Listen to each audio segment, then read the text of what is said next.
സുഖം തിദാനീം ത്രിവിധം ശൃണു മേ ഭരതർഷഭ. അഭ്യാസാദ്രമതേ യത്ര ദുഃഖാന്തം ച നിഗച്ഛതി. യത്തദഗ്രേ വിഷമിവ പരിണാമേ മൃതോപമം. തത്സുഖം സാത്വികം പ്രോക്തം ആത്മബുദ്ധിപ്രസാദജം. വിഷയേന്ദ്രിയസംയോഗാത് യത്തദഗ്രേ മൃതോപമം. പരിണാമേ വിഷമിവ തത്സുഖം രാജസംസ്മൃതം. യദഗ്രേ ചാനുബന്ധേ ച സുഖം മോഹനമാത്മനഃ. നിദ്രാലസ്യ പ്രമാദോത്ഥം തത്താമസമുദാഹൃതം. ന തദസ്തി പൃഥിവ്യാം വാ ദിവി ദേവേഷു വാ പുനഃ. സത്വം പ്രകൃതിജൈർമുക്തം യതേഭി സ്യാത് ത്രിഭിർഗുണൈഃ. ബ്രാഹ്മണക്ഷത്രിയവിശാം ശൂദ്രാണാം ച പരന്തപ. കർമാണി പ്രവിഭക്താനി സ്വഭാവപ്രഭവൈർഗുണൈഃ. ശമോദമസ്തപഃശൗചം ക്ഷാന്തിരാർജവമേവ ച. ജ്ഞാനം വിജ്ഞാനമാസ്തിക്യം ബ്രഹ്മകർമ്മ സ്വഭാവജം. ശൗര്യം തേജോധൃതിദാക്ഷ്യം യുദ്ധേ ചാപ്യപലായനം.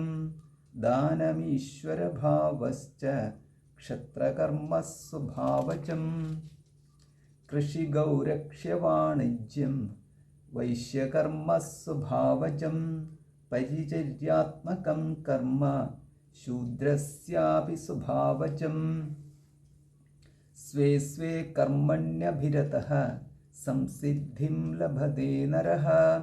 സ്വകർമ്മനിരതഃ സിദ്ധിം യഥാ വിന്ദതി തച്ഛൃണു.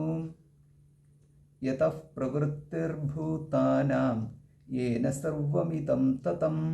സ്വകർമ്മണാ തമഭ്യർച്ച്യ സിദ്ധിം വിന്ദതി മാനവഃ.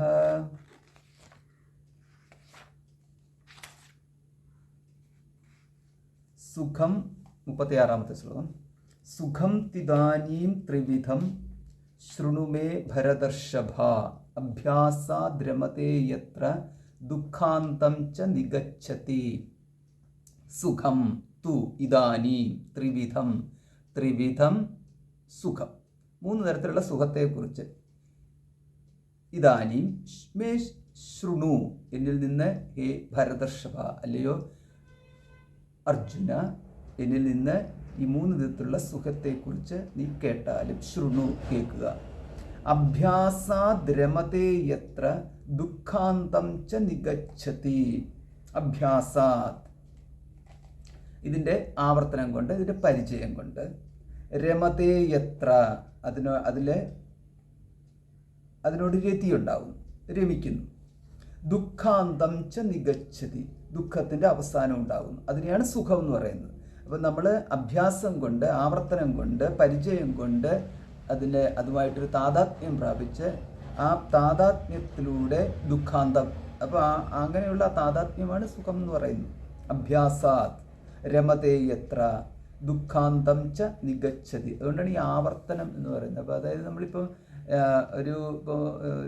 ഇഷ്ടമുള്ള ഒരെണ്ണം ഭക്ഷണം കഴിക്കാൻ തുടങ്ങിക്കഴിഞ്ഞ് കഴിഞ്ഞാൽ അവിടെ ഈ കഴിച്ചുകൊണ്ടിരിക്കൽ എന്ന് പറയുന്ന ഒരു തുടർച്ചയായ സംഭവമാണ്. അപ്പോൾ അങ്ങനെ തുടർച്ചയായിട്ട് സംഭവം നടക്കുമ്പോഴാണ് ഈ ആവർത്തനം എന്ന് പറയുന്നത് ഉണ്ടാകുന്നത്. അപ്പോൾ ഇത് മുമ്പുള്ളതിൻ്റെ ആവർത്തനമാകാം. അങ്ങനെ ആവർത്തനമാകുമ്പോഴാണ് ശരിക്കും പല പ്രാവശ്യം ആവർത്തിച്ച് കഴിയുമ്പോഴായിരിക്കും ശരിക്കും ഈ സുഖം എന്ന് പറയുന്നത് ഓരോരോ തരത്തിൽ ഓരോരോ മാനങ്ങളിൽ പ്രകടമാവാൻ തുടങ്ങും. അതുകൊണ്ടാണ് ഈ അഭ്യാസാത് രമതേ എത്ര ദുഃഖാന്തം ച നിഗച്ഛതി എന്നുള്ള പ്രയോഗം നടത്തിയിരിക്കുന്നു. അപ്പം അതുപോലെ ദുഃഖത്തിൻ്റെ അവസാനം. നമുക്ക് ശരിക്കും പറഞ്ഞാൽ നമുക്ക് ദുഃഖം എന്ന് പറഞ്ഞപ്പോൾ എന്താ ഉള്ളത്? ദുഃഖം എന്ന് പറയുന്ന അതാത് സമയത്ത് നമുക്ക് അനുകൂലമല്ലാത്ത സാഹചര്യങ്ങൾ നമ്മളെ ബുദ്ധിമുട്ടിക്കുന്നു. ഇതാണ് നമുക്ക് ദുഃഖം എന്ന് പറയുന്നത്.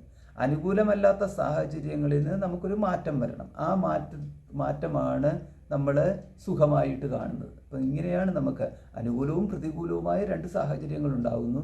പ്രതികൂലമായ സാഹചര്യങ്ങൾ ദുഃഖം എന്ന് പറയുന്നു. അനുകൂലമായ സാഹചര്യത്തിൽ കൂടെ നമുക്ക് സുഖം എന്ന് പറയുന്നതും ലഭിക്കുന്നു.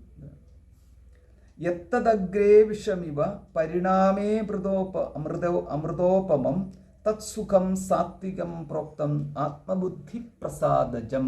അപ്പം ഇപ്പം പറഞ്ഞ ഈ സുഖം, അത് സുഖം എന്ന് പറഞ്ഞാൽ ദുഃഖാന്തം ഉണ്ടെങ്കിൽ മാത്രമേ സുഖം വരത്തുള്ളൂ. ദുഃഖം അവസാനിച്ചു, അപ്പോഴാണ് സുഖം എന്ന് പറയുന്നത്. അപ്പം അങ്ങനെയുള്ളത് അത് സാത്വികവും രാജസവും താമസവുമായിട്ടുള്ള രീതിയിൽ എങ്ങനെയാണ് ഇത് വേർതിരിക്കപ്പെട്ടിരിക്കുന്നത്, അതാണ് ഇനിയത്തെ ചർച്ച. അപ്പം നമുക്ക് എങ്ങനെയാണ് ഈ സുഖം എന്ന് പറഞ്ഞു കഴിഞ്ഞാൽ ഒരു സുഖമല്ലേ ഉള്ളൂ. ആ സുഖത്തിൽ രാജസ സുഖമൊന്നും സാത്വിക സുഖമൊന്നും അങ്ങനെ മറ്റും പറയാൻ പറ്റുമോ എന്ന് പറഞ്ഞു കഴിഞ്ഞാൽ അവിടെ ഇതിൻ്റെ ഈ സുഖത്തിനൊറ്റ സ്വഭാവമേ ഉള്ളൂ. സുഖം തന്നെയാണ്. അതിനകത്ത് വേറെ അതിന് മാറ്റമൊന്നും വരുത്താൻ പറ്റത്തില്ല. ആ സുഖം ലഭിക്കുന്നതിന് നമ്മൾ എന്തൊരു ഉപായമാണ് എടുത്തത്, അതേമാതിരി ആ സുഖത്തിന് തീവ്രത എന്ന് പറയും. അതായത് മന്ദം, മധ്യമം, തീവ്രം എന്ന് പറയുന്ന സ്ഥിതികളിൽ കൂടി സുഖം കടന്നു പോകാം എന്ന് മാത്രമല്ല, ആ സുഖത്തിന് തന്നെയാണെന്നുണ്ടെങ്കിൽ ഒരു ശാന്ത സുഖം എന്ന് പറയുന്നത് തുടർച്ചയായിട്ട് നിലനിൽക്കുന്ന ഒരു ശാന്തത, ഒരു സുഖമാണ്. അപ്പോൾ ഇങ്ങനെ സുഖത്തിന് പല ഡിഗ്രികളും ഉണ്ട്, അതിന് ഒരുപാട് വേരിയേഷൻസ് ഉണ്ട്. അപ്പോൾ ഇങ്ങനെയുള്ള അതിനകത്ത് ഈ ഒരുപാട് കാര്യങ്ങളിലേക്കൊന്നും നമ്മൾ തൽക്കാലം പോകണ്ട. പകരം നമുക്ക് ഈ മൂന്നെല്ലാം നമ്മൾ ഈ 3 വെച്ചിട്ടാണല്ലോ വിഭജിച്ച് പഠിക്കുന്നത്. അപ്പോൾ ഇത് പലതും ഇങ്ങനെയാണ് നമ്മൾ പഠിക്കുന്നത്. അതായത് പാങ്ക്തം വാ ഇതകം സർവം പാങ്ക്തേ നൈവ പാങ്ക്തം എന്ന് പറഞ്ഞുകൊണ്ട് നമ്മൾ ഈ 5 വിഭജിച്ചുകൊണ്ടുള്ളത് ഒരു പഠനം വേറെയുണ്ട്. അപ്പോൾ ഇങ്ങനെ 5 വിഭജിക്കുന്നു. ഇവിടെ ഇപ്പം നമ്മളാണെങ്കിൽ ഈ ഭഗവത്ഗീതയിൽ ഈ അധ്യായങ്ങളിലേക്ക് കടന്നു വന്നു കഴിഞ്ഞപ്പോൾ ഭഗവാൻ ഇവിടെ എല്ലാത്തിനെയും മൂന്നായിട്ടാണ്. അപ്പോൾ അങ്ങനെ വന്നു കഴിയുമ്പോൾ ശ്രദ്ധ 3, ബുദ്ധി 3 ഇങ്ങനെയായി. അപ്പോൾ ഇവിടെ നമുക്കിപ്പോൾ സുഖം 3 എന്ന് പറഞ്ഞു കഴിഞ്ഞാൽ ആ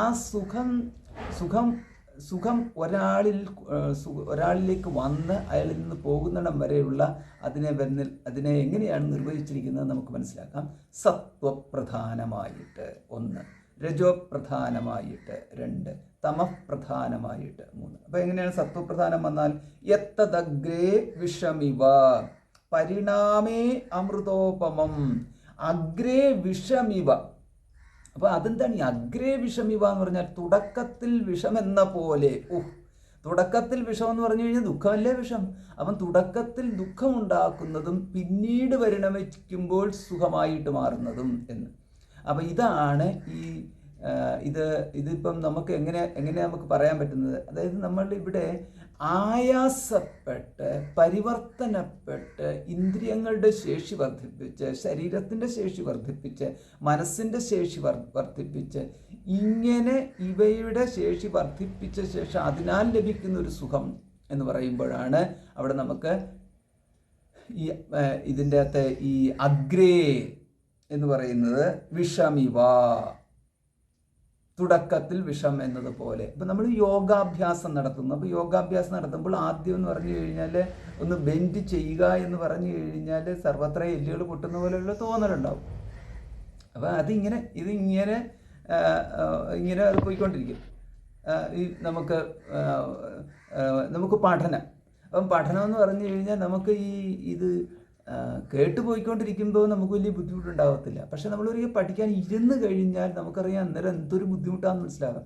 കേട്ടുകൊണ്ട് പോവുക എന്ന് പറയുന്നത്, കണ്ടുകൊണ്ട് പോവുക എന്ന് പറയുന്നത് നമ്മളെ ഈ ഓടുന്ന ട്രെയിനിൽ നിന്ന് പുറത്തോട്ട് നോക്കിക്കൊണ്ടിരിക്കുമ്പം കാണുന്ന കാഴ്ച പോലെ ആണ് ഇങ്ങനെ കേട്ടുകൊണ്ട് പോകലും കണ്ടുകൊണ്ട് പോകലും നടക്കുന്നത്. അത് ഇങ്ങനെ പോയിക്കൊണ്ടിരിക്കും.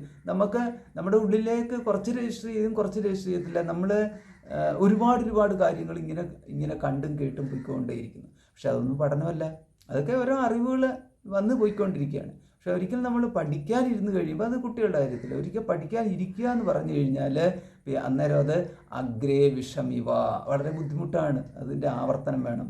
അങ്ങനെ ആവർത്തിച്ച് കഴിയുമ്പോൾ ഉറക്കം തൂങ്ങും. അതാണ് പഠിക്കാനിരിക്കുക. TV കണ്ടു കഴിഞ്ഞാൽ എന്തൊരു ഉത്സാഹമാണ്. പഠിക്കാനിരുന്ന് കഴിഞ്ഞാൽ അപ്പോൾ ഉറക്കം തൂങ്ങും. അന്നേരം ഇല്ലാത്ത മുട്ടിന് വേദന, കാലിന് വേദന, കൈ വേദന, നടുവേദന, തോള് വേദന, സർവത്ര വേദനകൾ വരും. അങ്ങനെ ഓരോരോ പ്രശ്നങ്ങളാണ്. പിന്നെ ഇമോഷണൽ, അത് വേറെ കാണിക്കാൻ തുടങ്ങും. ഉടനെ മുഖം കൂർപ്പിക്കൽ കാണിക്കാൻ തുടങ്ങും, വടക്കുണ്ടാക്കൽ കാണിക്കാൻ തുടങ്ങും. ഇങ്ങനെയുള്ള ഇഷ്യൂസ്. അപ്പോൾ ഇതൊക്കെയാണ് ഈ അഗ്രേ വിഷമിവ. അപ്പോൾ ഇങ്ങനെ, അതായത് നമ്മൾ കലകൾ അഭ്യാസം വേണം. അതിന് നമ്മൾ ആദ്യം കഷ്ടപ്പെടണം. പഠനത്തിനാണെങ്കിലും വേണം. ഇനി ശരീരത്തിന് ഇപ്പം പുഷ്ടി വരുത്താൻ വേണ്ടിയിട്ട് വ്യായാമങ്ങൾ ചെയ്യുമ്പോൾ ആദ്യമാണെന്നുണ്ടെങ്കിൽ അത് എന്നും നമുക്കൊരു പ്രശ്നം തന്നെയാണ്. നമുക്ക് വെറുതെ ഇരിക്കാൻ സന്തോഷം, അല്ലെങ്കിൽ വെറുതെ നടക്കാൻ സന്തോഷം. പക്ഷേ കൃത്യമായിട്ട് സമയം വെച്ചുകൊണ്ട് സമയത്തിനുള്ളിൽ നടന്നു തീർക്കുക അല്ലെങ്കിൽ ഓടി തീർക്കുക ആ തരത്തിൽ പോയി കഴിഞ്ഞാൽ അതൊരു വിഷമമെന്ന് പറയും. അതൊക്കെ നമുക്ക് ഒരു ജോലി പോലെ, ഒരു ഭാരം പോലെ. പ്രയോജനം എന്താണ്? പ്രയോജനം എന്ന് പറഞ്ഞാൽ കുറച്ച് കഴിയുമ്പോഴത്തേക്ക് നമുക്ക് നല്ല രീതിയിലാണെന്നുണ്ടെങ്കിൽ നമുക്ക് നല്ല ആരോഗ്യം ഉണ്ടാകുന്നു, നല്ല മനസ്സുണ്ടാകുന്നു, നല്ലോണം ബുദ്ധി വികസിച്ച് നിൽക്കുന്നു, നമുക്ക് ജ്ഞാനം പ്രകടമാകുന്നു. അപ്പോൾ അങ്ങനെയൊക്കെ പ്രകടമായി കഴിയുമ്പോൾ അതുവഴി അത് നമുക്ക് നൽകുന്ന ഒരു സുഖമുണ്ട്. ആ സുഖം എന്ന് പറഞ്ഞു കഴിഞ്ഞാൽ അത് മറ്റൊരു തരത്തിലുള്ള സുഖമാണ്. അപ്പോൾ സുഖം എന്ന് പറയുമ്പോൾ നമ്മൾ ഇന്ദ്രിയ വിഷയ സംയോഗം എന്നുള്ളത് മാത്രമല്ല സുഖം എന്ന് പറയുന്നത്. ഈ നമ്മുടെ സ്വാസ്ഥ്യം എന്ന് പറയുന്ന ഒന്നുണ്ടല്ലോ, ശരീരസുഖം എന്ന് പറഞ്ഞു കഴിഞ്ഞാൽ രോഗമില്ലായ്മ ശരീരത്തിന് നൽകുന്ന ഒരു അവസ്ഥയുണ്ട്. ആ അവസ്ഥയൊരു സുഖം തന്നെയാണ്. അതുപോലെ തന്നെ മനോരോഗം മനസ്സിനുള്ള രോഗമാണ്. ആ രോഗമില്ലാതിരിക്കുന്ന ഒരു മനസ്സെന്ന് പറയുന്നത് ഒരു സുഖമുള്ള മനസ്സാണ്. ഉപദ്രവങ്ങളില്ലാത്ത മനസ്സ്. എന്നാൽ നമുക്ക് ഈ ആരെക്കുറിച്ചും നമുക്ക് ആകുലതയോടുകൂടി ചിന്തിക്കേണ്ടതില്ലാത്തൊരു മനസ്സ്. ചിലപ്പോഴാണെങ്കിൽ ആരെങ്കിലും ഫോൺ ചെയ്ത് കഴിഞ്ഞാൽ നമുക്ക് ഭയം ഉണ്ടാകുന്നുണ്ടെന്നുണ്ടെങ്കിൽ, അതെപ്പോഴും നമുക്ക് ഇറിറ്റേഷൻ ഉണ്ടാകുന്നുണ്ടെങ്കിൽ, അങ്ങനെ വരുമ്പോൾ നമുക്ക് ഒരു ഫോൺ കോൾ എന്ന് പറഞ്ഞാൽ ബുദ്ധിമുട്ടുണ്ടാക്കും. ഫോൺ കോളൊന്നും വന്നില്ലെങ്കിൽ നമുക്ക് സമാധാനം ഉണ്ടാകും. അപ്പോൾ ഇതിനകത്തൂടെ നമുക്കൊരു കാര്യം മനസ്സിലാക്കാം. നമ്മൾ ഈ ഇന്ദ്രിയ വിഷയ സംയോഗം സുഖം എന്ന് പറഞ്ഞിട്ട് നമ്മളൊരു പരിധിയൊക്കെ അവിടെ ഇവിടെയൊക്കെ പറയുന്നുണ്ടെങ്കിലും അതൊന്നും അല്ല നമുക്ക് സുഖം എന്ന് പറയുന്നത്. അതുകൊണ്ടാണ് വെറുതെ ഇരുന്നാൽ പരമാനന്ദം എന്ന് പറയുന്നതിൻ്റെ കാര്യം. അത് ഈ സ്വസ്ഥത എന്ന് പറയുന്നത് സുഖമാണ്. ഈ സ്വസ്ഥത എന്ന് പറയുന്നതാണ് ശാന്തത. അതാണ് ശാന്തി സമൃദ്ധം അമൃതം എന്നുള്ള പ്രയോഗം ഉണ്ടല്ലോ. ശാന്തി എന്ന് പറയുന്നതുകൊണ്ട് ശാന്തിയും പിന്നെ സമൃദ്ധവുമായിരിക്കണം, പിന്നെ അത് അമൃതവുമായിരിക്കണം. ആ തരത്തിൽ പോകണം. അപ്പോൾ ഇതാണ് നമുക്ക് ഈ സാത്വിക സുഖത്തിൻ്റെ പ്രത്യേകത എന്ന് പറയുന്നത്. ഇതാണ്. അതുകൊണ്ടാണ് ഈ വേദപഠനം എന്ന് പറയുന്നത് സംസ്കാരത്തിലൂടെ പോകുമ്പോൾ മാത്രമാണ് ഈ സാത്വിക സുഖം എന്ന് പറയുന്നത് കിട്ടുന്നത്. അതുകൊണ്ട് സംസ്കാരം ഇവിടെ വളരെ പ്രധാനപ്പെട്ടതാണ്. അപ്പോൾ പണ്ട് കാലത്താണെങ്കിൽ എല്ലാ ജനങ്ങളും ഈ സംസ്കാരത്തിലൂടെ കടന്നു പോയിട്ട് സാത്വിക സുഖം, അതായത് ശാശ്വതമായ സുഖമാണ് സാത്വിക സുഖം എന്ന് പറയുന്നത്. അപ്പോൾ അത് ലഭിക്കാൻ വേണ്ടിയിട്ടുള്ള ഒരു സിസ്റ്റമായിരുന്നു നമുക്കിവിടെ നടന്നിരുന്നത്. അപ്പോൾ അതിനെക്കുറിച്ചാണ് ഭഗവാൻ അപ്പോൾ അതിൻ്റെ എങ്ങനെയാണ് ഈ സാത്വിക സുഖം നിലനിർത്താൻ വേണ്ടിയിട്ട് എന്നുള്ളതിനെക്കുറിച്ച് നമുക്കൊരു ഐഡിയ ഇതിനകത്തൂടെ നമുക്ക് കിട്ടും. അതാണ് ഈ ചാതുർവർണ്ണ്യം എന്ന് പറയുന്നത്. അപ്പം ചാതുർവർണ്ണ്യത്തിലൂടെയാണെന്നുണ്ടെങ്കിൽ ആ ശാശ്വത സുഖം എങ്ങനെയാണ് നിർത്തുക എന്നുള്ളതാണ് അവിടെ അതിൽ കൂടെ പ്രകടമാക്കുന്നത്. അതായത് ചാതുർവർണ്ണ്യം ഉണ്ടാക്കിയിട്ട് കുറച്ച് ആൾക്കാരെ നിങ്ങൾ വേർതിരിച്ച് അവിടെ ഇവിടെ ആക്കിയിട്ട് ഭഗവാനതിൻ്റെ ആവശ്യമൊന്നുമില്ല. ഇങ്ങനെ കുറച്ച് വഴി കൂടെ പോയിക്കൊണ്ടിരിക്കുക. നമ്മൾ ഒരു 10 ആടുകൾ മേയുന്നത് കണ്ടോ? 10 ആടുകളെ 4ആയിട്ട് തിരിച്ചിട്ട് 4 പേര്, നിങ്ങൾ ബ്രാഹ്മണരാണ്, നിങ്ങൾ ക്ഷത്രിയരാണ്, നിങ്ങൾ വൈശ്യരാണ്, നിങ്ങൾ ശൂദ്രരാണ് എന്ന് പറഞ്ഞിട്ട് അതുവഴി അങ്ങ് കടന്നു പോകുന്ന ആ തരത്തിൽ ഭഗവാൻ വന്നു. നിങ്ങൾ 4 പേര് 4 ജാതിയാണെന്ന് പറഞ്ഞ് 4 വർണ്ണമാണെന്ന് പറഞ്ഞതിന് ശേഷം അങ്ങനെ കടന്നുപോയി. അങ്ങനെ വന്ന് പറഞ്ഞിട്ട് പോകേണ്ട ആവശ്യം ഭഗവാനില്ല.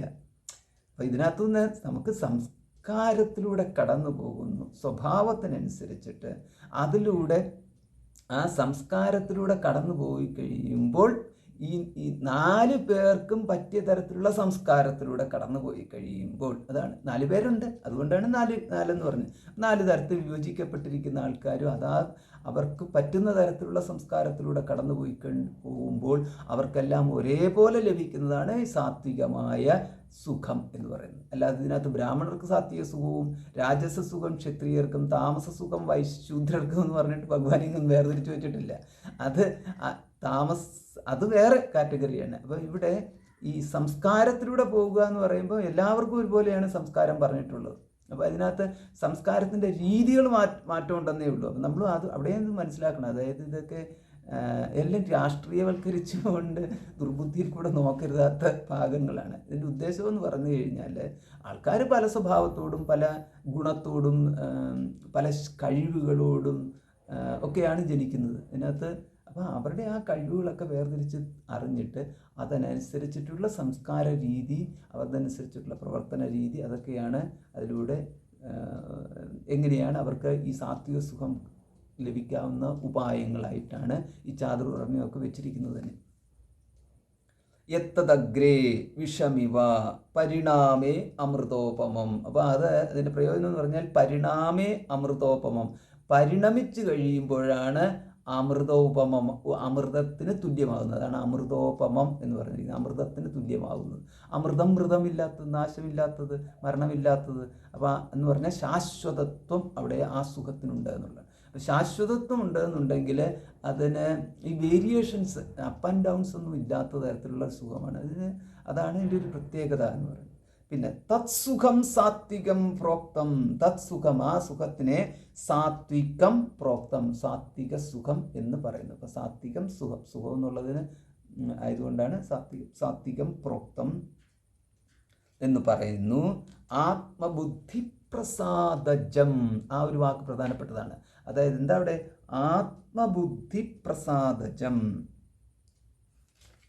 ആത്മബുദ്ധി പ്രസാദജം എന്ന് പറഞ്ഞു കഴിഞ്ഞാൽ ആത്മവിഷയ വാ ആത്മാവലംബന വാ ബുദ്ധി. ഇപ്പോൾ ആത്മ അവലംബന അഥവാ ആത്മവിഷയ. അപ്പോൾ ആത്മബുദ്ധി എന്ന് പറയുമ്പോൾ വിഷയമായിട്ടുള്ള ബുദ്ധി, അത് ഏതൊരു ബുദ്ധിയിലാണോ ആത്മ ഒരു വിഷയമായിട്ട് നിൽക്കുക, ഒരു വിഷയം എന്ന് പറഞ്ഞാൽ ജ്ഞേയമായിട്ട് നിൽക്കുന്ന, അറിയേണ്ട വിഷയമായിട്ട് അല്ലെങ്കിൽ ധ്യാനിക്കേണ്ട വിഷയമായിട്ടൊക്കെ നിൽക്കുന്ന, ആത്മമുഖ്യമായിട്ട് അറിയപ്പെടേണ്ടതായിട്ട് ഏതൊരു ബുദ്ധിക്കാണോ ഉള്ളത്. അതായത് നമ്മൾ ഈ പഠനത്തിലൂടെയൊക്കെ ആത്മജ്ഞാനത്തിന് വേണ്ടിയിട്ടുള്ളതാണല്ലോ ശ്രമം. അപ്പോൾ അങ്ങനെയുള്ളൊരു ബുദ്ധിയാണ് ഇവിടെ പറഞ്ഞിരിക്കുന്നത്, ആത്മവിഷയ ബുദ്ധി എന്ന് പറയുന്നത്. അപ്പോൾ ആത്മബുദ്ധി പ്രസാദജം, ആത്മവിഷയ ബുദ്ധി, ആത്മബുദ്ധി, ആ ബുദ്ധി തത്പ്രസാദ പ്രകർഷാത് വാജാതം. അപ്പോൾ പ്രസാദ പ്രകർഷാത്, ആ ബുദ്ധിയുടെ പ്രസാദത്താൽ. അപ്പോൾ ആത്മബുദ്ധി ആണ് ഇവിടെ ഉണ്ടായിരിക്കുന്നത്. ഏതൊരു ബുദ്ധിയിലാണോ മുഖ്യമായിട്ടുള്ളത്, മുഖ്യമായ ജ്ഞേയം അല്ലെങ്കിൽ ജ്ഞാതം ഈ തരത്തിൽ അതായത് അതിനകത്തെ ബുദ്ധിയുടെ വിഷയം നമ്മൾ സാധാരണഗതിയിൽ പറഞ്ഞു കഴിഞ്ഞാൽ നമ്മുടെ ചിന്താവിഷയം എന്ന് പറഞ്ഞാൽ അങ്ങനെയാണ് എടുക്കേണ്ടത്. നമുക്ക് ചിന്തിക്കാൻ പ്രാധാന്യം നമ്മൾ കൊടുക്കുന്നത് ആത്മാവാകുമ്പോൾ ആ ബുദ്ധിയാണ് പറയുന്നത് ആത്മവിഷയ ബുദ്ധി എന്ന് പറയും. അങ്ങനെ ആത്മവിഷയ ബുദ്ധി എന്ന് പറഞ്ഞാൽ ആ ബുദ്ധി പ്രസാദിച്ചിരിക്കുന്നു. ആ ബുദ്ധി പ്രസാദിക്കുക എന്ന് പറയുന്നത് ഏതാണ്? വിഷയങ്ങൾ വന്നിട്ട്, നാനാവിധ വിഷയങ്ങൾ വന്നിട്ട്, ഈ വിഷയങ്ങൾ സത്വരജസ് തമസ്സിൻ്റെ സ്വഭാവങ്ങളൊക്കെ കാണിക്കുന്നതനുസരിച്ച് അവ നമ്മുടെ അന്ധഃകരണത്തിൽ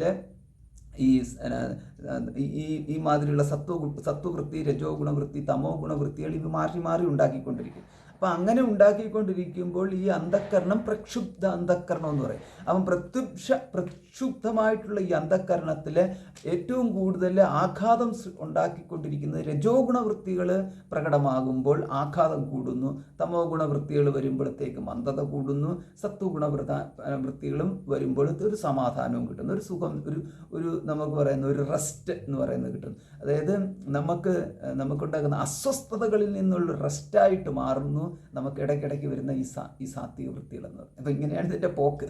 അപ്പോൾ ഇങ്ങനെ പോയിക്കൊണ്ടിരിക്കുമ്പോഴാണ് ഇവിടെ ഇതിനൊരു അന്ത്യം വരുത്താൻ വേണ്ടിയിട്ടാണ് വിഷയങ്ങൾ ബുദ്ധിക്ക് മുഖ്യമാവാതെ ബുദ്ധിക്ക് മുഖ്യമായി കഴിയുമ്പോൾ ആ ബുദ്ധി പ്രസാദത്തോടു കൂടിയിട്ടുള്ള സമാധാനത്തോടു കൂടിയിട്ടുള്ള ബുദ്ധിയാകുന്നു. ആ ബുദ്ധിയാണ് ഇവിടെ പറഞ്ഞിരിക്കുന്നത് ആത്മബുദ്ധി പ്രസാദജ. ആത്മബുദ്ധി പ്രസാദത്താൽ ജനിക്കുന്നതായിട്ടുള്ള പ്രസാദജം എന്ന്. അപ്പോൾ അത് സുഖം ആയതുകൊണ്ട് ആത്മബുദ്ധി പ്രസാദത്തിൽ നിന്ന് ജനിക്കുന്ന. അപ്പം പ്രസാദേ സർവ്വദുഃഖാനാം ഹാനിരസ്യോപജായത എന്ന് ഭഗവാൻ നേരത്തെ രണ്ടിലോ മൂന്നിലോ മറ്റോ പറഞ്ഞിട്ട് ഉണ്ട് അവിടെ. അപ്പം അങ്ങനെ ഈ ആത്മബുദ്ധിയുടെ പ്രസാദത്തിൽ, അപ്പം പ്രസാദം എന്ന് പറഞ്ഞു കഴിഞ്ഞാൽ അതിലൂടെ ദുഃഖനിവൃത്തി വന്നു. അപ്പം സമാധാനം എന്ന് പറയുന്നത് ശാന്തതയാണ് പ്രസാദം എന്ന് പറഞ്ഞു. ശാന്തത നമ്മൾ പ്രസാദത്തിനെ കുറിച്ച് എനിക്ക് തോന്നുന്നു നല്ലോണം അവിടെ ഡിസ്കസ് ചെയ്തിട്ടുണ്ടെന്ന് തോന്നുന്നു. അപ്പോൾ അങ്ങനെയുള്ളതിനകത്തുനിന്ന് ജനിക്കുന്നതായിട്ടുള്ള സുഖം, അവിടെ ജനിക്കുന്ന സുഖം എന്ന് പറയുമ്പോൾ അവിടെ അതിന് ഒരു ഈ മുഖ്യമായിട്ടുള്ള ബുദ്ധിയിൽ ജനിക്കുന്ന സുഖം എന്ന് പറയുന്നത് ഇവിടെ സാധാരണഗതിയിൽ സത്വവിഷയത്തെ ആസ്പദമാക്കിക്കൊണ്ട് ഒരു സുഖം ജനിക്കാം. രജോഗുണ പ്രധാനമായ വിഷയം എന്ന് പറഞ്ഞു കഴിഞ്ഞാൽ അതുമായിട്ടുള്ള സബ്ജക്റ്റിനെ ആശ്രയിച്ചുകൊണ്ട് വിഷയം എന്ന് പറഞ്ഞു കഴിഞ്ഞാൽ ഉടനെ നമ്മൾ ദ്രവ്യം എന്നുള്ള അർത്ഥത്തിൽ എടുക്കരുത്. വിഷയം എന്ന് പറഞ്ഞാൽ എന്തെങ്കിലും മനസ്സിൽ വന്നാൽ അതാണ് വിഷയം. അപ്പം രജോഗുണ പ്രധാനമായിട്ട് വരുന്നത് ആസ്പദമാക്കിക്കൊണ്ടുള്ള സുഖം എന്ന് പറയുന്നത് സുഖം അല്ലെ മനോവൃത്തികൾ വന്നു പോകുന്നു. പക്ഷെ ഇവിടെ ഇപ്പം ആകയാൽ ഈ ആത്മാ സത്വരജവും രജോഗുണം തമോ ഗുണം എന്ന് പറഞ്ഞ ഈ ഗുണസംബന്ധിയല്ലാത്തതായ ആത്മാവാണ്. അപ്പം അങ്ങനെ സത്വഗുണവും രജോഗുണവും തമോ ഗുണവും അല്ലാത്തതായിട്ടുള്ള അതിൽ നിന്നും വിഭിന്നമായിട്ടുള്ള അന്യമായിട്ടുള്ള ആത്മാവാകിയാൽ ആ സുഖം ശരിക്കും അവിടെ ഈ വിഷയസംബന്ധിയായിട്ടുള്ള സുഖമല്ല. ആ സുഖം നമുക്ക് അതിനൊരു സ്വഭാവജം എന്നുള്ളൊരു പ്രയോഗം കൊടുക്കാവുന്നതാണ്. എന്തെന്ന് പറഞ്ഞു കഴിഞ്ഞാൽ യഥാ ആത്മാ തഥാ അന്ധക്കരണം എന്നുള്ള ആ തരത്തിലേക്ക് വരുന്നത്. അത് എങ്ങനെയാണോ ആത്മാ നമുക്കറിയാം സച്ചിദാനന്ദ സ്വരൂപമാണ്, സത്വചിത്താനന്ദമാണ്. അപ്പോൾ ആ ആത്മാക്ക് തദനുഗുണമായ രീതിയിൽ ചിത്തവൃത്തി എന്നുള്ളതാണ്. അപ്പോൾ യഥാ ആത്മാ തഥാ ചിത്തവൃത്തി എന്നുള്ള രീതിയിൽ ആത്മാവിന് അനുരൂപമായ രീതിയിൽ ചിത്തവൃത്തി ഉണ്ടാകുമ്പോൾ ആത്മാസുഖസ്വരൂപമാകിയാൽ ചിത്തവൃത്തിയും അതുപോലെ. അപ്പോൾ അവിടെ നമ്മൾ കാണണം അതുപോലെ എന്നുള്ളതാണ്. അപ്പോൾ അതുപോലെ എന്ന് പറഞ്ഞാൽ ശാന്തിയാണ് അവിടെ ഉദ്ദേശിക്കുന്നത്, വേറൊന്നുമല്ല. അവിടുത്തെ സുഖം എന്ന് പറയുന്നത് നമുക്ക് ഈ വിഷയേന്ദ്രിയ സംയോഗത്താൽ ഉണ്ടാകുന്ന പോലെയുള്ള ഈ സുനാമി വരുന്നത് പോലെ ഇരച്ചിങ്ങോട്ട് വരുന്നു, പിന്നെ അതുപോലെ അങ്ങോട്ട് പോകുന്നു, ആ തരത്തിലുള്ളതല്ല.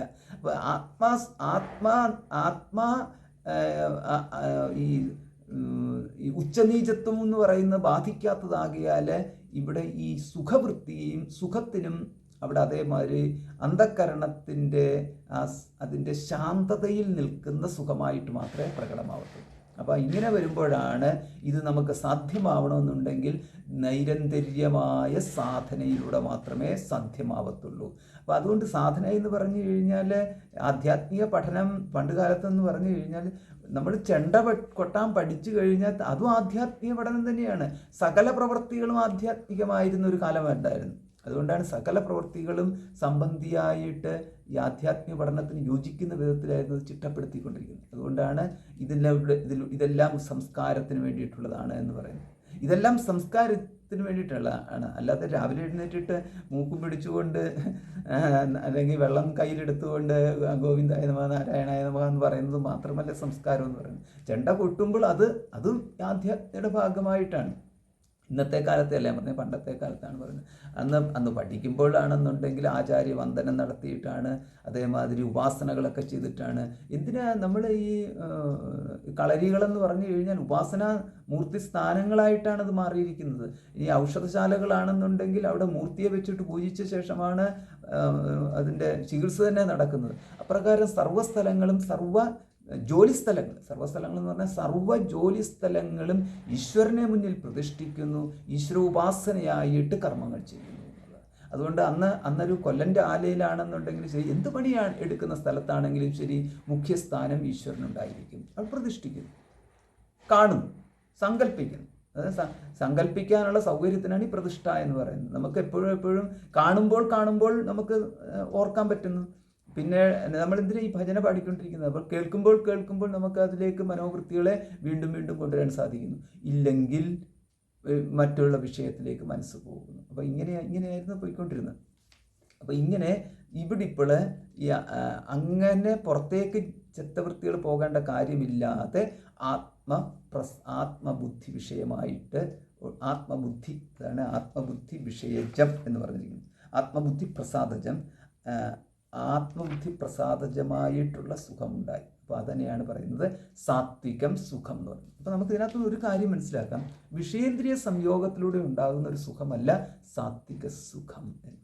അപ്പോൾ ഒരു വിഷയേന്ദ്രിയ സംയോഗത്തിലൂടെയും സാത്വിക സുഖം ഉണ്ടാകുന്നില്ല. അത് കാറ്റഗറി വേറെയാണ്. അപ്പോൾ ഇവിടെ ജ്ഞാനത്തിലൂടെ ഉണ്ടാകുന്നതാണ് സാത്വിക സുഖം. ആ ജ്ഞാനം ഏത് ജ്ഞാനമാണെന്നുണ്ടെങ്കിലും അത് മനസ്സിന് സമാധാനം നൽകുന്ന ഒരു ജ്ഞാനമാകുമ്പോൾ എങ്കിൽ മാത്രമേ അതവിടെ ഒരു സാത്വികത എന്ന് പറയുന്നത് കാണിക്കത്തുള്ളൂ. ജ്ഞാനം സാത്വിക സത്വസ്വരൂപമാണ്. അതിനാൽ അവിടെ സാത്വികത എന്ന് പറയുന്നത് ഉണ്ടാകും. നമുക്ക് ജ്ഞാനത്തിലൂടെ സമാധാനം കിട്ടണം. പക്ഷെ നമുക്കൊരു കാര്യം നമുക്കറിയാം, നമുക്ക് ജ്ഞാനം തന്നെയാണെങ്കിൽ ബുദ്ധിമുട്ടിക്കുന്ന ജ്ഞാനവും ഉണ്ടാവാം, നമുക്ക് ഉപദ്രവം നൽകുന്ന ജ്ഞാനവും ഉണ്ടാക്കാം, ഭയമുണ്ടാക്കുന്ന ജ്ഞാനവും ഉണ്ടാക്കാം, അതേമാതിരി സമാധാനം നൽകുന്ന ജ്ഞാനം ഉണ്ടാവാം. അതുകൊണ്ട് ജ്ഞാനം നമുക്ക് സുഖം നൽകുന്നു എപ്പോഴും നമുക്ക് കയറിയിട്ട് ബ്ലാങ്കായിട്ട് പറയാനും പറ്റത്തില്ല. അപ്പോൾ ഒരു ഉദാഹരണത്തിന് പറഞ്ഞു കഴിഞ്ഞാൽ, നമ്മൾ കിടക്കുന്ന മുറിയിൽ ഒരു അനക്കം കേട്ടു കഴിഞ്ഞപ്പോഴത്തേക്ക് ഒരു ശബ്ദം കേട്ടു. അനക്കം എന്ന് പറഞ്ഞാൽ ഒരു ശബ്ദം കണ്ടു, അല്ലെങ്കിൽ എന്തെങ്കിലും ഒരു ഭാഗം അനങ്ങുന്നത് കണ്ടു. നമ്മൾ അന്നേരം എന്താണെന്നുള്ളതിന് ഒരു നോക്കി ഒന്നൊരു നല്ലോണം സൂക്ഷിച്ച് നോക്കി കഴിഞ്ഞപ്പോൾ അവിടെ ഒരു പാമ്പ് ചുരുണ്ട് കിടക്കുകയാണ് നമ്മൾ കണ്ടത്. ജ്ഞാനമാണ്, ഒരറിവല്ലേ ഉണ്ടായത്. സമാധാനം ഉണ്ടാകുമോ, സമാധാനക്കേടുണ്ടാകുമോ എന്ന്. അപ്പോൾ അതുകൊണ്ട് ജ്ഞാനം എന്ന് കേട്ട് കഴിഞ്ഞാൽ ഉടൻ തന്നെ ഇത് സുഖം നൽകുന്നതാണ്, ഇത് ശാന്തി നൽകുന്നതാണെന്ന് പറയേണ്ട. ഇത് ജ്ഞാനത്തിൻ്റെ സ്വഭാവത്തിനനുസരിച്ചാണ് സുഖം നൽകുന്നത്. അപ്പോൾ അത് ഒരു ഭാഗം. ഇനി രണ്ടാമത്തേത്, ഇപ്പോൾ സത്വസുഖം കഴിഞ്ഞല്ലോ. അതായത് സത്വസുഖം എന്ന് പറഞ്ഞാൽ ആത്മസംബന്ധമായിട്ടുള്ളത് എന്നുള്ളത് എടുത്താൽ മതി, സാധനയിലൂടെ. അപ്പോൾ അതാണ് സാധനയിലൂടെ തന്നെ കടന്നു പോകണമെന്ന്. വിഷയേന്ദ്രിയ സംയോഗ യത്തദഗ്രേ അമൃതോപമം പരിണാമേ വിഷമിവ തത്സുഖം രാജസംസ്മൃതം. അപ്പം യഥാർത്ഥത്തിൽ നമുക്ക് അറിയാവുന്ന സുഖം എന്ന് പറയുന്നത് ഈ സുഖമാണ്. അത് നമുക്കറിയാമെന്ന് പറഞ്ഞു കഴിഞ്ഞാൽ സാധാരണഗതിയിൽ സർവർക്കും അറിയാവുന്ന ഒരു സുഖം എന്ന് പറയുന്നത് ഈ സുഖമാണ്. ഏത്? രാജസ സുഖം. എല്ലാവർക്കും താല്പര്യമുള്ള സുഖവും ഏതാ? രാജസ സുഖം തന്നെ. എല്ലാവർക്കും ആക്ടിവിറ്റീസിലാണ് താല്പര്യം. എന്തെങ്കിലും ബഹളം കേട്ട് കഴിഞ്ഞാൽ അവിടെ പോയി നോക്കാനാണ് താല്പര്യം. അപ്പം അതുകൊണ്ടാണ് ഈ ഉത്സവം എന്ന് പറഞ്ഞു കഴിഞ്ഞാൽ, ഉത്സവം ശരിക്കും പറഞ്ഞു കഴിഞ്ഞാൽ ഈശ്വര ചൈതന്യത്തിൻ്റെ വർധനയ്ക്ക് വേണ്ടിയിട്ട് നടത്തുന്ന വർഷം തോറും നടത്തുന്ന, അതായത് അതുവരെ ഉണ്ടായിരുന്ന പ്രശ്നങ്ങളും പരിഹരിച്ചുകൊണ്ട് നല്ല രീതിയിൽ ഒരു പുതുക്കി, എല്ലാം ക്ഷേത്രത്തിൻ്റെ പുറത്താണെങ്കിലും പുതുക്കി, അകത്തും പുതുക്കി, അങ്ങനെ അതിന് പറയുന്നത് ക്ഷേത്ര ചൈതന്യത്തിനെ പുനഃസ്ഥാപിക്കുക എന്നുള്ള രീതിയിൽ ബാക്കി കർമ്മങ്ങളും ചെയ്യാൻ വേണ്ടിയിട്ടുള്ളതാണ് ഉത്സവം. പക്ഷെ ആ ഉത്സവം എന്ന് പറഞ്ഞു കഴിഞ്ഞാൽ ഇപ്പം ബാക്കിയുള്ളവരെ സംബന്ധിച്ചിടത്തോളം എന്താ, അതൊരു കൊട്ടും മേളവും പിന്നെ ഘോഷയാത്രയും പിന്നെ പടക്കം പൊട്ടിയിലും ആനയൊന്ന് വരണ്ട് കഴിഞ്ഞാൽ ഉത്സവം കൂടുതൽ ഗംഗേമമായി ആ തരത്തിലാണ്. പിന്നെ അവർ പി ഊതാനും ബഹളമായിട്ട് കരിമരുന്ന് പ്രയോഗം എല്ലാം കൂടെ. അപ്പം ഇതുമായിട്ടൊരു ബന്ധവുമില്ല. പക്ഷേ എല്ലാവർക്കും വേണ്ടത് ഏതാ? എല്ലാവർക്കും വേണ്ടെന്ന് വെറുതും പൂജയാണെന്നുണ്ടെങ്കിൽ ആർക്കും വേണ്ട, ആരും വരത്തുമില്ല. അതേസമയം ഇതൊക്കെ ഉണ്ടെന്നുണ്ടെങ്കിൽ എല്ലാവരും വരും. അപ്പോൾ എല്ലാവർക്കും വേണ്ടുന്നതെന്ന് പറഞ്ഞു കഴിഞ്ഞാൽ സാത്വിക സുഖം സമാധാനമാണ്, ശാന്തിയാണ്, അമൃതമാണ്. അപ്പോൾ അതല്ല മുഖ്യമായിട്ടുള്ളത്, പരം രാജസ സുഖമാണ്. എല്ലാവരും പിന്നാലെ പായുന്നത് രാജസ സുഖത്തിൻ്റെ പിന്നാലെയാണ്. വിഷയേന്ദ്രിയ സംയോഗ, അതിൻ്റെ ലക്ഷണം ഇതാണ്. എവിടെ വിഷയേന്ദ്രിയ സംയോഗം ഉണ്ടായോ അത് രാജസ സുഖമാണ്. ആ വിഷയേന്ദ്രിയ സംയോഗത്തിൽ നമ്മൾ ഇത് സാത്വിക സുഖമാണ്, ഇത് രാജസ സുഖമാണ്, ഇത് താമസ സുഖമാണെന്ന് നമ്മൾ വേർതിരിക്കാൻ പോകണ്ട. അത് രാജസ സുഖമാണെന്ന് ഒറ്റ സുഖമേ ഉള്ളൂ, അത് രാജസ സുഖമാണ്. വിഷയേന്ദ്രിയ സംയോഗ എന്താ അതിന് കാരണം? രാജസുഖം എന്ന് പറഞ്ഞാൽ രജോ ഗുണം എന്ന് പറയുന്നത് വൃത്തിഭേദം എന്ന് പറയുന്നതാണ് രജോ ഗുണത്തിൻ്റെ സ്വഭാവം. അത് വൃത്തികളുടെ ആവിർഭാവ, തിരോഭാവം, ആവർത്തനം, ഇതൊക്കെ വൃത്തികളുടെ ഇങ്ങനെ നിരന്തരമായിട്ട് മാറി മറിഞ്ഞുകൊണ്ടിരിക്കുന്നത്. അതായത് ഇളകുന്ന തിരമാലകൾ ഇളകുന്ന സമുദ്രം പോലെ ആകുന്നതാണ്. ശാന്തമായി അനങ്ങാതെ കിടക്കുന്ന വെള്ളവും തിരകൾ വരുന്ന വെള്ളവും പോലെയുള്ള ഉള്ള വ്യത്യാസമാണ് ഇവിടെയുള്ളത്. അപ്പോൾ ഇവിടെ നമുക്ക് എപ്പോഴും ഇളകുന്ന തരത്തിലുള്ളതാണ് അന്ധക്കരണം എന്നുണ്ടെങ്കിൽ രജോ ഗുണമാണുള്ളത്. ആ രജോ ഗുണത്തിനനുസരിച്ചിട്ടാണ് ഇവിടെ വിഷയേന്ദ്രിയ സംയോഗം ഉണ്ടാകുന്നത്. വിഷയേന്ദ്രിയ സംയോഗത്തിൽ ഓരോ പ്രാവശ്യവും നമ്മൾ വിഷയ ഉപഭോഗം ചെയ്യുമ്പോൾ മനോവൃത്തികൾ അല്ലെങ്കിൽ അന്ധക്കരണ വൃത്തികൾ മാറിക്കൊണ്ടിരിക്കും. വിഷയേന്ദ്രിയ സംയോഗം എന്ന് പറഞ്ഞു കഴിഞ്ഞാൽ നമ്മൾ ഉടനെ തന്നെ എന്തെങ്കിലും ഒന്ന് കണ്ടു, ഒരു നല്ല ചിത്രം കണ്ടു കഴിയുമ്പോൾ ആ ചിത്രത്തിനെ ആസ്പദമാക്കിക്കൊണ്ട് ഒരു മനോവൃത്തി ഉണ്ടാകുന്നു. ആ ചിത്രം മാറിയിട്ട് മറ്റൊരു ചിത്രം വരുമ്പോൾ ഉടനെ അതിനെ ആസ്പദമാക്കിയിട്ട് നമ്മൾ ഇവിടെ ഒരു സിനിമ കണ്ടുകൊണ്ടിരിക്കുകയാണ്. അപ്പോൾ ഒരു സിനിമ കണ്ടുകൊണ്ടിരിക്കുമ്പോൾ നമ്മൾ സിനിമ കണ്ടിട്ട് പുറത്തോട്ടിറങ്ങി കഴിയുമ്പോൾ നല്ല സിനിമയായിരുന്നു, എനിക്ക് നല്ല സുഖം തോന്നി എന്ന് പറഞ്ഞു കഴിഞ്ഞാൽ അതെന്ന് പറഞ്ഞു കഴിഞ്ഞാൽ ഒരുപാട് സുഖദുഃഖങ്ങളുടെയും, നമുക്ക് കോപം, താപം, സുഖം, ദുഃഖം, ഈർഷ്യ, അമർഷം, ഇങ്ങനെ എന്തൊക്കെയാ അതിനുള്ളിൽ ഉണ്ടായത് നമുക്ക് പറയാൻ പറ്റത്തില്ല. അത് കണ്ടുകൊണ്ടിരിക്കുമ്പോൾ ഇത് ഓരോ ഫ്രെയിമും നമുക്ക് ഒരു തുടർച്ചയായിട്ടുള്ള ചിലപ്പോൾ 2 മിനിറ്റ് 5 മിനിറ്റിനുള്ളിൽ അതിനകത്ത് ഓരോരുത്തരുടെ ഭാവങ്ങൾ കാണിക്കുമ്പോഴും അതിനനുസരിച്ചിട്ടുള്ള അന്ധക്കരണവും നമുക്ക് ചലിച്ചുകൊണ്ടേയിരിക്കുന്നു. അപ്പം ഇങ്ങനെ എന്താ ഭയാനകമായിട്ടൊരു രംഗം കണ്ടുകൊണ്ടിരിക്കുന്ന സമയത്താണെങ്കിൽ നമ്മളിൽ ആകാംക്ഷ ഉണ്ടാകുന്നു. ആ ആകാംക്ഷ, അപ്പം ഈ ആകാംക്ഷ സുഖവൃത്തിയല്ല, പക്ഷേ നമ്മൾ ആകാംക്ഷയിലൂടെ പോയി. ആ ആകാംക്ഷയിലൂടെ പോയി കഴിഞ്ഞപ്പോൾ പെട്ടെന്ന് അതിനൊരു സമാധാനം കിട്ടിക്കഴിഞ്ഞപ്പോൾ നമ്മൾ ഉടൻ തന്നെ ഈ എല്ലാവർക്കും ഉടനെ ആശ്വാസമായി എന്നൊരു പറച്ചിൽ. അപ്പോൾ ഇങ്ങനെ ആരെങ്കിലും എന്നിട്ട് ഒരു ഭയം ജനിക്കുന്നു, ഇതിനോടൊപ്പം തന്നെ പിന്നിൽ കൂടെ ആരെങ്കിലും വന്നിട്ട് ഉപദ്രവിക്കുന്നത് കണ്ടു കഴിയുമ്പോൾ ഉടൻ തന്നെ നമുക്ക് ഈ മുന്നിൽ നിൽക്കുന്ന ഈ പിന്നിലോട്ട് നോക്കാത്തവൻ ചെയ്യുന്നത് മന്ദബുദ്ധി, അവനൊരു മന്ദബുദ്ധിയായിപ്പോലും, അവനൊന്ന് പിന്നിലോട്ട് തിരിഞ്ഞ് നോക്കിക്കൂടെ എന്ന് പറഞ്ഞിട്ടുള്ള രീതിയിൽ നമ്മുടെ ബുദ്ധി പോകുന്നു. ഇങ്ങനെ പലതരത്തിൽ പോയിക്കൊണ്ടിരിക്കുന്നു. അപ്പോൾ ഇതിനകത്തുനിന്ന് എന്താ ലാസ്റ്റ് പടമെല്ലാം കണ്ടതിന് ശേഷം ഇറങ്ങിയതിന് ശേഷം നമ്മൾ പറയാം നല്ല കൊള്ളാമായിരുന്നു. അപ്പോൾ ഇതിനകത്ത് നമുക്ക് എന്താ മനസ്സിലായത്? നമ്മൾ ഒരുപാട് വൃത്തികളിലൂടെ നമ്മൾ ഒരുപാട് ചിത്തവൃത്തികളിലൂടെ ചിത്തവൃത്തിക്ഷോഭങ്ങൾ അതിൻ്റെ തുടർച്ചയാണ്. അതിൻ്റെ തുടർച്ചയിൽ അവസാനം നമ്മൾ ഒരു വിലയിട്ടു. ആ വിലയെന്ന് പറഞ്ഞ് അന്ധക്കരണത്തിലൂടെ കടന്നുപോയ ചിത്തവൃത്തികൾക്കെല്ലാം കൂടി ഇട്ട വിലയൊന്നും ആയിരിക്കണമെന്നില്ല. പക്ഷേ ഇതിൻ്റെ എല്ലാം കൂടി ഇട്ടിട്ട് വേറെ ഏതോ നിലയിൽ നമ്മളൊരു വിലയിട്ടങ്ങ് പോവുകയാണ്. ഇങ്ങനെയൊക്കെയാണ് നടന്നു പോയിക്കൊണ്ടിരിക്കുന്നത്. ആ വില എന്താണ്? കൊള്ളത്തില്ല എന്ന് പറഞ്ഞുകൊണ്ട് പോകുന്നു. അപ്പോൾ ഇങ്ങനെയൊക്കെയാണ് കണ്ടുകൊണ്ടിരിക്കുക എന്ന് പറഞ്ഞിട്ട് വേറെ അഭിപ്രായം പറയും. എന്തൊരു തുടർച്ചയായിട്ടുള്ള തമാശയോട് തമാശയായിരുന്നു എന്ന് പറഞ്ഞിട്ട് വേറെ ചിലർ വിലയിടും. എന്ത് വളിപ്പൻ തമാശകളായിരുന്നു എന്ന് പറഞ്ഞ് വേറെ ചിലർ വിലയിടും. അപ്പോൾ ഇങ്ങനെ ഇത് ഓരോരുത്തരുടെയും അവിടെയുള്ള ആൾക്കാരിൽ തന്നെ വ്യത്യസ്തമായിട്ടുള്ള ഇതിൻ്റെ പ്രതികരണങ്ങളുണ്ടാകുന്നു. അല്ലെങ്കിൽ അവരുടെ അന്ധഃകരണ വൃത്തികൾ ആ വ്യത്യസ്തമായ രീതിയിൽ പ്രതികരിച്ചുകൊണ്ടിരിക്കുകയാണ്. അത് നമുക്ക് പ്രത്യേകിച്ച് കാണാം. ഈ ഇതുണ്ടല്ലോ, ഈ സിനിമയല്ലാതെ ഈ ചാനലുകളിലൊക്കെ നടത്തുന്ന ഈ തമാശകളൊക്കെ ഉണ്ടല്ലോ. അപ്പോൾ ഓരോ തമാശകൾ കണ്ടു കഴിഞ്ഞാൽ ഇവരെന്തിനും ബഹളം വെക്കുന്നത് നമുക്ക് തോന്നിപ്പോവും. അങ്ങനത്തെ ചില തമാശകളുണ്ടാവും. ചിലരാണ് കൊള്ളാമല്ലോ എന്ന് പറയുന്ന തമാശകളുണ്ടാവും. അപ്പോൾ ഇങ്ങനെ അത് മാറിക്കൊണ്ടേയിരിക്കും. പക്ഷേ ചിലർക്കത് പ്രിയമാണ്. അതുകൊണ്ടാണല്ലോ നല്ലൊരു ഒരു പ്രോഗ്രാമാണെന്നുള്ള രീതിയിലാണല്ലോ ഇവർ അവതരിപ്പിക്കുന്നത്. അപ്പോൾ ഇത് പഠിച്ച് പ്രാക്ടീസ് ചെയ്യുന്നതും അവതരിപ്പിക്കുന്നതും ഒക്കെ ഏറ്റവും നല്ല രീതിയിലാണെന്നുള്ള ചിലരുടെ വിശ്വാസത്തിന് മേലാണ് ഇത് കാണിക്കുന്നത്. അപ്പോൾ ഇങ്ങനെ ഇത് മാറിക്കൊണ്ടിരിക്കുന്നു. അപ്പോൾ രാജസം എന്ന് പറഞ്ഞു കഴിഞ്ഞാൽ രജോ ഗുണത്തിൻ്റെ സ്വഭാവമാണ്. അതിന് ഒരു സ്ഥിരത എന്ന് പറയുന്നതില്ല. അതാണ് എൻ്റെ പ്രത്യേകത. രജോ ഗുണം എന്ന് പറഞ്ഞു കഴിഞ്ഞാൽ പിന്നെ സ്ഥിരത ഇല്ലാത്തതാണ്. ചലാത്മകം എന്നൊക്കെ പറയുന്നതാണ് ഇപ്പോൾ എഴുതിക്കൊണ്ടിരിക്കുന്നത്. അപ്പോൾ നമുക്കിവിടെ ഈ വിഷയേന്ദ്രിയ സംയോഗത്തിനും അതുതന്നെയാണുള്ളത്. അതിന് ഒരു തുടക്കമുണ്ട്, പിന്നെ അതിൻ്റെ ഒരു സ്ഥിരതയുണ്ട്. ഒരു സ്ഥിരത എന്ന് പറഞ്ഞാൽ ഒരല്പസമയത്തേക്ക് തീവ്രതയുണ്ട്.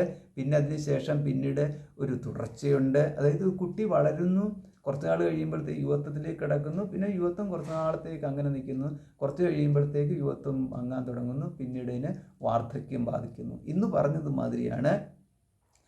തുടക്കമുണ്ട്, പിന്നെ നിലനിൽക്കുന്നു, പിന്നെ അവസാനിക്കുന്നു. അപ്പോൾ ഇങ്ങനെയുള്ളതാണ് ഈ പറഞ്ഞിരിക്കുന്ന രജോ ഗുണ പ്രധാനമായിട്ടുള്ള സുഖത്തിൻ്റെ ഒരു രീതി. ഇനിയിപ്പോൾ നമുക്ക് ശ്ലോകത്തിലേക്ക് വന്നാൽ, വിഷയേന്ദ്രിയ സംയോഗാത്ത് യത്തത് അഗ്രേ അമൃതോപമം. അഗ്രേ അമൃത ഉപമം. അഗ്രം തുടക്കത്തിൽ, അതായത് വിഷയത്തെ നമ്മൾ ഇഷ്ടമുള്ള വിഷയമായിരിക്കണം. അത് ഏത് വിഷയം എന്നുള്ളത് ഒരു സുഖം നൽകുന്നതല്ല, ഇഷ്ടമുള്ള വ്യക്തികൾ. അപ്പോൾ അതിനൊരു ബിൽഡപ്പ് നമുക്ക് ആദ്യം തന്നെ ഉണ്ടായിരിക്കണം. അത് മനസ്സിന് സങ്കല്പം ഉണ്ടാക്കിയിട്ട് സങ്കല്പത്തിൽ കൂടെയൊക്കെ ഉണ്ടാക്കി വെക്കണം. അതല്ല, ഓരോരോ രീതിയിലാണ് വിഷയേന്ദ്രിയ സംയോഗം. എങ്ങനെയൊക്കെയാണ് നമുക്ക് പറയാൻ പറ്റത്തില്ല. ആർക്ക് എന്താണ് ഈ സുഖം ഉണ്ടാക്കി കൊടുക്കുന്നതെന്നും പറയാൻ പറ്റത്തില്ല. ഓരോരുത്തരുടെ സ്വഭാവത്തിനനുസരിച്ച് പോയിക്കൊണ്ടിരിക്കുന്നതാണ്. പണ്ട് കാലത്ത് ഈ കാപാലികന്മാരൊക്കെ കേട്ടിട്ടുണ്ട്. കാപാലികന്മാർക്കാണെന്നുണ്ടെങ്കിൽ അവർക്ക് ഏറ്റവും വലിയ സുഖം എന്ന് പറയുന്ന ആരുടെയെങ്കിലും കഴുത്ത് വെട്ടിയിട്ട് ചോര ഇങ്ങനെ കുട്ടിക്കലും പണ്ടത്തെയാണ്. അതൊക്കെയാണ് അവർക്ക് സുഖം. അതാണ് അങ്ങനെ ഒരു കഥയില്ലേ. അല്ലാതെ ശരിക്കും നടന്നിട്ടുണ്ടോ ഇല്ല അറിയത്തില്ല. കാരണം ഒരുപാട് കള്ളക്കഥകൾ ഇവിടെയുള്ള സ്ഥലമാണ്. ഇഷ്ടംപോലെ കള്ളക്കഥകൾ നാട്ടുകാരെ കുറിച്ച് മുഴുവൻ കള്ളക്കഥകൾ ഇഷ്ടംപോലെ ഉണ്ടാക്കിയിട്ടിട്ടുണ്ട്. അത് കാരണം മനുഷ്യനെ തിന്നുന്ന കഥകളും ഒക്കെ ആയിട്ട് ഇത് പറഞ്ഞ് അങ്ങനെ ആക്കി വെച്ചിരിക്കുകയാണ്. എന്താണ് യാഥാർത്ഥ്യം എന്നുള്ളത് ആർക്കറിയാമെന്നുള്ളത്. അപ്പം ഇതേമാതിരി നമ്മളിപ്പം വിചാരിക്കുകയാണ് രാക്ഷസന്മാർ, അവർക്ക് സുഖം എന്താണ്?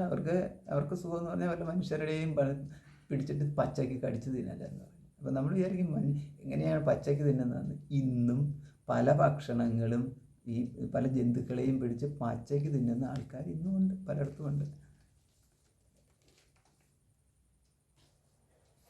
എന്തോ ഈ കക്കയൊക്കെ പച്ചയ്ക്ക് എടുത്ത് ഇതിങ്ങനെ അതിനെ മുറിച്ചിട്ടാണ് ഇങ്ങനെ വായിലോട്ട് ഒഴിച്ച് കഴിക്കുന്നതൊക്കെ ടി വിയിൽ ഒക്കെ നമുക്ക് ഈ വീഡിയോയിൽ കാണാൻ സാധിക്കും.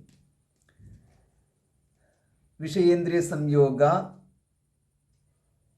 യത്ത് തത്ത് അഗ്രേ, ഇത് മൂന്നും കൂടെ ചേർന്നാണ് യത്തദഗ്രേ എന്നുള്ള യത്ത് തത്ത് അഗ്രേ, മൂന്നും കൂടെ ചേർന്നാണ്. വിഷയേന്ദ്രിയ സംയോഗാദ്യത്തദഗ്രേ അമൃതോപമം, അമൃത ഉപമ, അമൃതത്തിന് സമമായിട്ടുള്ളത്. അഗ്രത്തിൽ തുടക്കത്തിൽ നല്ല സന്തോഷമായിരിക്കും, ഇതാണ് അമൃതോപമ, അമൃതത്തിന് സമമായിട്ട് തുടക്കം. എന്താണ് ഈ മിക്കവാറും എല്ലാം നമ്മുടെ ഈ ബന്ധങ്ങളെന്നൊക്കെ പറയുന്നതൊക്കെയാണ്. തുടക്കത്തിൽ എന്താണ് വലിയ കൊട്ടി ഘോഷിച്ചിട്ടെല്ലാം എന്താണ് നീയാണ് രാജാവ്, നീയാണ് രാജ്ഞി എന്ന് പറഞ്ഞിട്ട്, അല്ലെങ്കിൽ നീയാണ് രാജകുമാരൻ, നീയാണ് രാജകുമാരി എന്ന് പറഞ്ഞിട്ട് തുടങ്ങി കഴിഞ്ഞ് കുറച്ച് കഴിയുമ്പോഴും പരിണാമേ വിഷമിവ, പിന്നെ കുറച്ച് കഴിയുമ്പോഴത്തേക്ക് അത് പിന്നെ തല്ലായി, അങ്ങോട്ടും ഇങ്ങോട്ടും ആന്തിപ്പറിക്കലായി, മോഹം വീർത്തുകൊണ്ടിരിക്കലായി, പിന്നെ ഇങ്ങനെ ഇതാണ് പരിണാമേ വിഷമിവ. ഇതിങ്ങനെ നടക്കും എന്നുള്ളതല്ല പറഞ്ഞത്, അതുപോലെ പരിണാമേ വിഷമിവ, വിഷത്തെ അതായത് നമുക്ക് വെറുപ്പുണ്ടാക്കുന്ന തരത്തിൽ, അതാണ് നമ്മൾ ഭയപ്പെടുത്തുന്ന തരത്തിലൊക്കെ, വെറുപ്പെന്ന് പറയുന്നതല്ല, ഭയപ്പെടുത്തുന്ന തരത്തിൽ. കാരണം പിന്നെ അത് കണ്ടു കഴിഞ്ഞാൽ നമ്മൾ ഓടി ഒളിക്കാൻ നോക്കും, വേണ്ട വേണ്ട, അയ്യോ വേണ്ടായേ എന്ന് പറയുന്ന തരത്തിലേക്ക് അതെത്തും. ഇതിനെയാണ് ഈ വിഷയേന്ദ്രിയ സംയോഗത്തിൻ്റെ പ്രത്യേകതയാണ് അയ്യോ വേണ്ടായി എന്ന് പറഞ്ഞാൽ. അത് ഭക്ഷണത്തിൻ്റെ കാര്യം തന്നെ എടുത്താൽ മതി, വേറെ എന്തിനാ നമ്മൾ ഒരുപാട് ഉദാഹരണത്തിന് വന്ന് ആദ്യം കഴിക്കുമ്പോഴെന്ന് പറഞ്ഞ് ഇതിന് അഗ്രേ അമൃതോപമമാണ്. ഭക്ഷണം അങ്ങോട്ട് വിശന്ന് വരുന്ന സമയത്താണെന്നുണ്ടെങ്കിൽ അമൃതോപമമാണ്. ഭക്ഷണം കഴിഞ്ഞതിന് ശേഷമാണെന്നുണ്ടെങ്കിലോ ഭക്ഷണം എന്ന് പറഞ്ഞാൽ ആവശ്യത്തിന് കഴിച്ച് കഴിഞ്ഞതിന് ശേഷമാണ് പിന്നീട് കഴിക്കാൻ നിർബന്ധിക്കുകയാണ്. എന്ന് മാത്രമല്ല ഉടനെ എന്നിട്ട് വന്ന് പറയാണ് വിളമ്പിയതല്ലേ കഴിച്ചിട്ട് എഴുന്നേറ്റാൽ മതി എന്ന് പറഞ്ഞാൽ എന്താണെന്ന് പരിണാമേ വിഷമീവ. അപ്പോഴൊക്കെയാണ് നമുക്കിത് ബുദ്ധിമുട്ടുണ്ടാക്കുന്നതായിട്ട് വരുന്നത്. ഈ കുഞ്ഞുങ്ങളെയൊക്കെ പിടിച്ചിരുത്തിയിട്ട് മുഴുവൻ കഴിക്കാമെന്നൊക്കെ പറയുമ്പോൾ അവർക്ക് കൊടുക്കുന്ന പീഡനം എന്ന് പറഞ്ഞു കഴിഞ്ഞാൽ എന്തൊരു പീഡനമാണെന്നുള്ളത് നമുക്ക് പറയാൻ പറ്റത്തില്ല. ഇതാണ് കാരണം അവർക്ക് വേണ്ട, പക്ഷേ അവർക്ക് വായിലോട്ട് കുത്തി നിറച്ച് വെച്ചിട്ട് കഴിഞ്ഞിട്ട് കഴിക്കുന്ന ശ്വാസം മുട്ടി അവർക്ക് പറയാൻ പറ്റുമോ, പറയാനുള്ള പേടിയുമാണ്. വേറെ ആരോടാണ് പറയേണ്ടതെന്നും അറിയത്തില്ല. അപ്പോൾ ഇങ്ങനെയൊക്കെയുള്ള രംഗങ്ങളൊക്കെ നമുക്ക് സാധാരണ കാണാം, പക്ഷെ അതൊന്നും ആരും അത്ര മൈൻഡ് ചെയ്യാറില്ല, അങ്ങനെ പോയിക്കൊണ്ടിരിക്കും. ഉദാഹരണം മാത്രമാണ്, അതുകൊണ്ട് അതിനകത്തൊന്നും കാര്യമില്ല, ഉദാഹരണം പറയാനേ ഉള്ളൂ. അതാണ് പരിണാമേ വിഷമിവ. അങ്ങനെ പരിണാമത്തിൽ എന്ന് പറഞ്ഞാൽ ഇതിൻ്റെ തുടർച്ചയാണ് പറഞ്ഞത്. അപ്പോൾ വിഷയ അനുഭവങ്ങൾ അങ്ങനെ പൊയ്ക്കൊണ്ടിരിക്കുക, ആ പൊയ്ക്കൊണ്ടിരിക്കലിൻ്റെ അന്ത്യം അതിനെയാണ് പറഞ്ഞിരിക്കുന്നത് പരിണാമേ എന്നുള്ളത്. പരിണമിച്ച് കഴിയുമ്പോൾ പരിണാമേ വിഷമിവ. അങ്ങനെയുള്ള വിഷം അത് തുടക്കത്തിൽ സുഖമായിരിക്കും, പിന്നെ അത് ദുഃഖമായിരിക്കും. ഇതിനാണ് അഗ്രേ അമൃതം, പിന്നെ പരിണാമേ വിഷം ഇവ. ഇതാണ് മറ്റേത് അമൃത ഇവ, ഇവിടെയാണെങ്കിൽ വിഷം ഇവ. വിഷം ഇവ തസ്സുഖം രാജസം സ്മൃതം. അത് വേണ്ട എന്ന് പറയുന്ന തരത്തിലുള്ളതാണ് വിഷം എന്നുള്ളതിലൂടെ. വേണം എന്ന് പറഞ്ഞുകൊണ്ട് അപ്രിഷ്യേറ്റ് ചെയ്യുന്നതാണ് അമൃതം എന്നുള്ള പ്രയോഗം. തുടക്കത്തിൽ വളരെ നല്ലതായിരിക്കും, പിന്നെ അതിന് ശേഷം എന്ന് പറയുന്നത് മടുപ്പ്. ഇതാണ് വിഷയേന്ദ്രിയ സംയോഗം.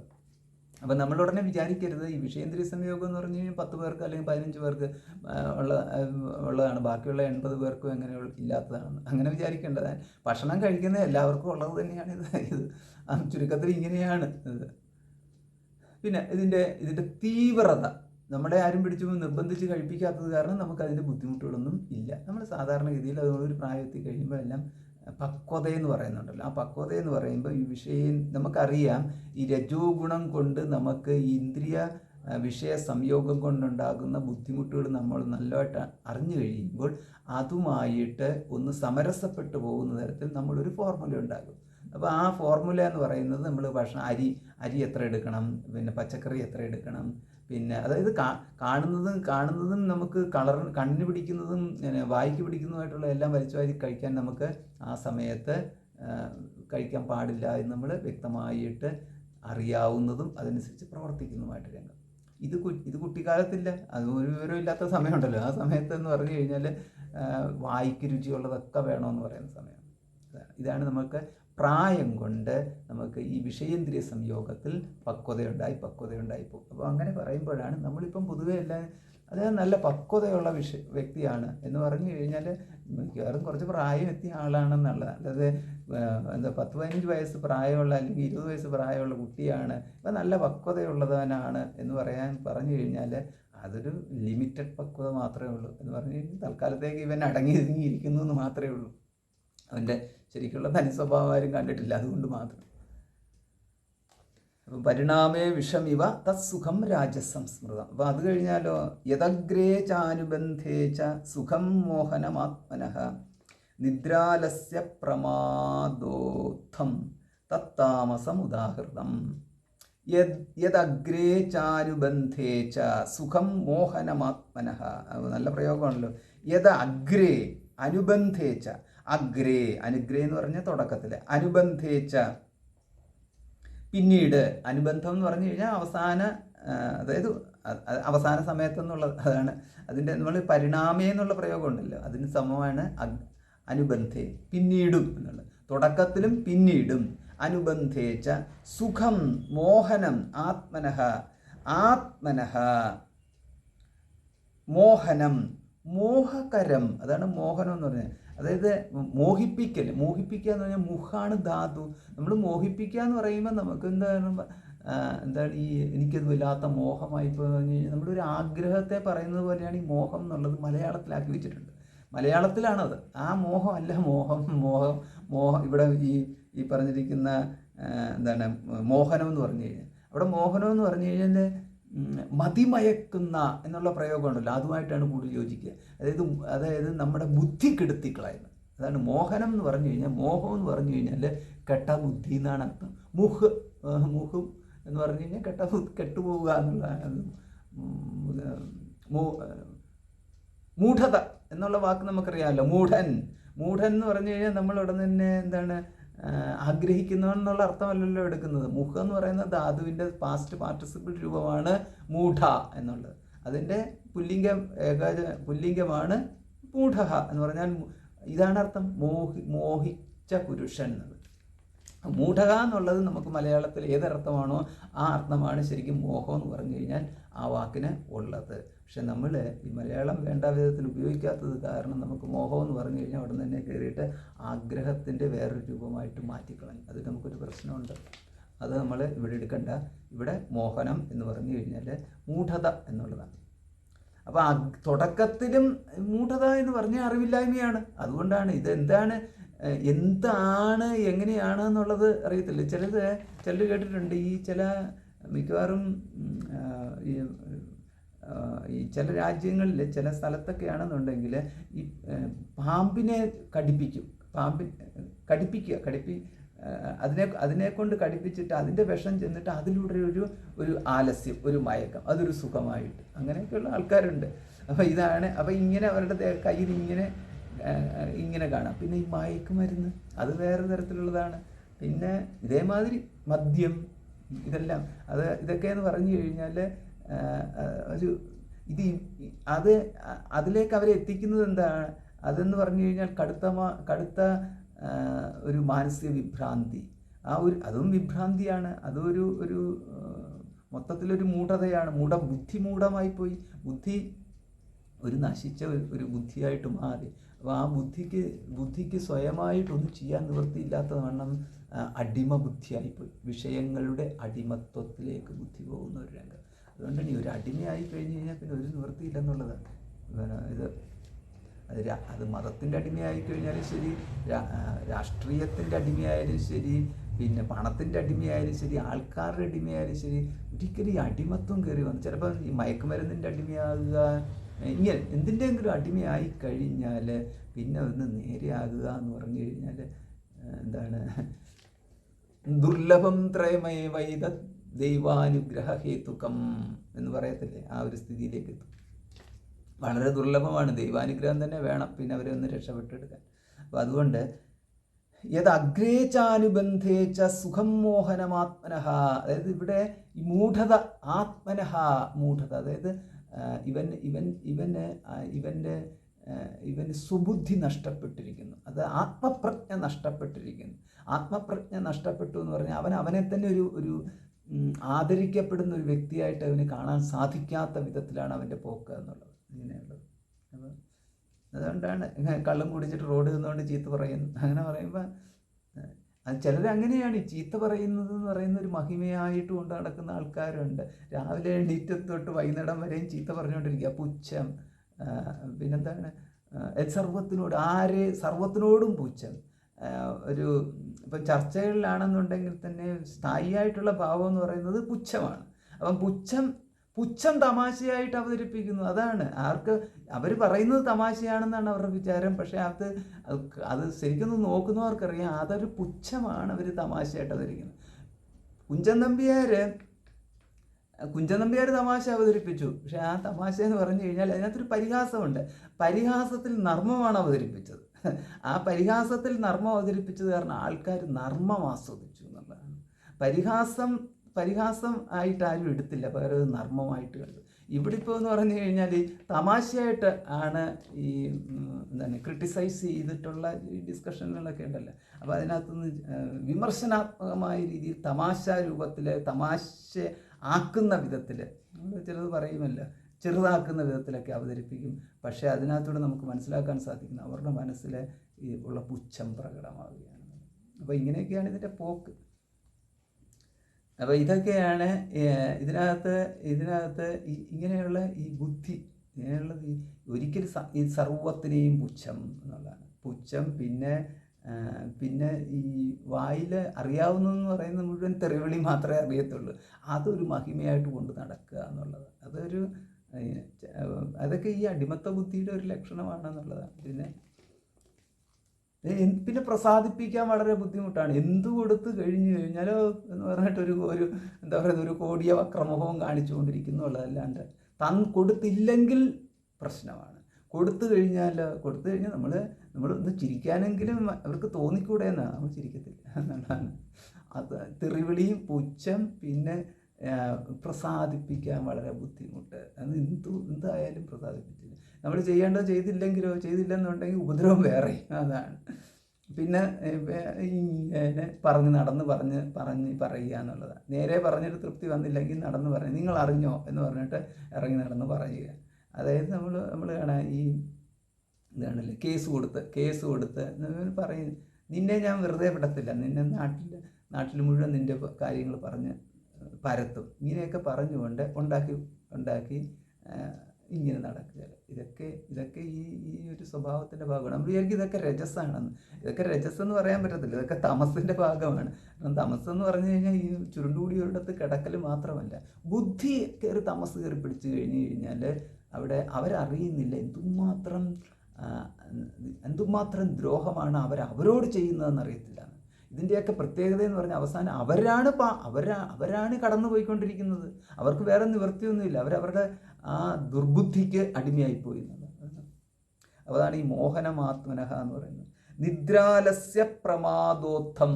അപ്പം പിന്നീടാണെന്നുണ്ടെങ്കിൽ ഇപ്പം അത്രയ്ക്ക് തീവ്രതയിലോട്ട് പോയില്ല, വളരെ തീവ്രതയിലാണ് പറഞ്ഞത്. അത്രയ്ക്ക് പോയില്ല എന്നുണ്ടെങ്കിൽ സാധാരണഗതിയിൽ പറഞ്ഞു കഴിഞ്ഞാൽ ഒരു സാധാരണ രീതിയിലൊരു താമസം എന്ന് പറഞ്ഞാൽ എന്താ, താമസ സുഖം എന്ന് പറഞ്ഞാൽ എന്താ, നിദ്ര.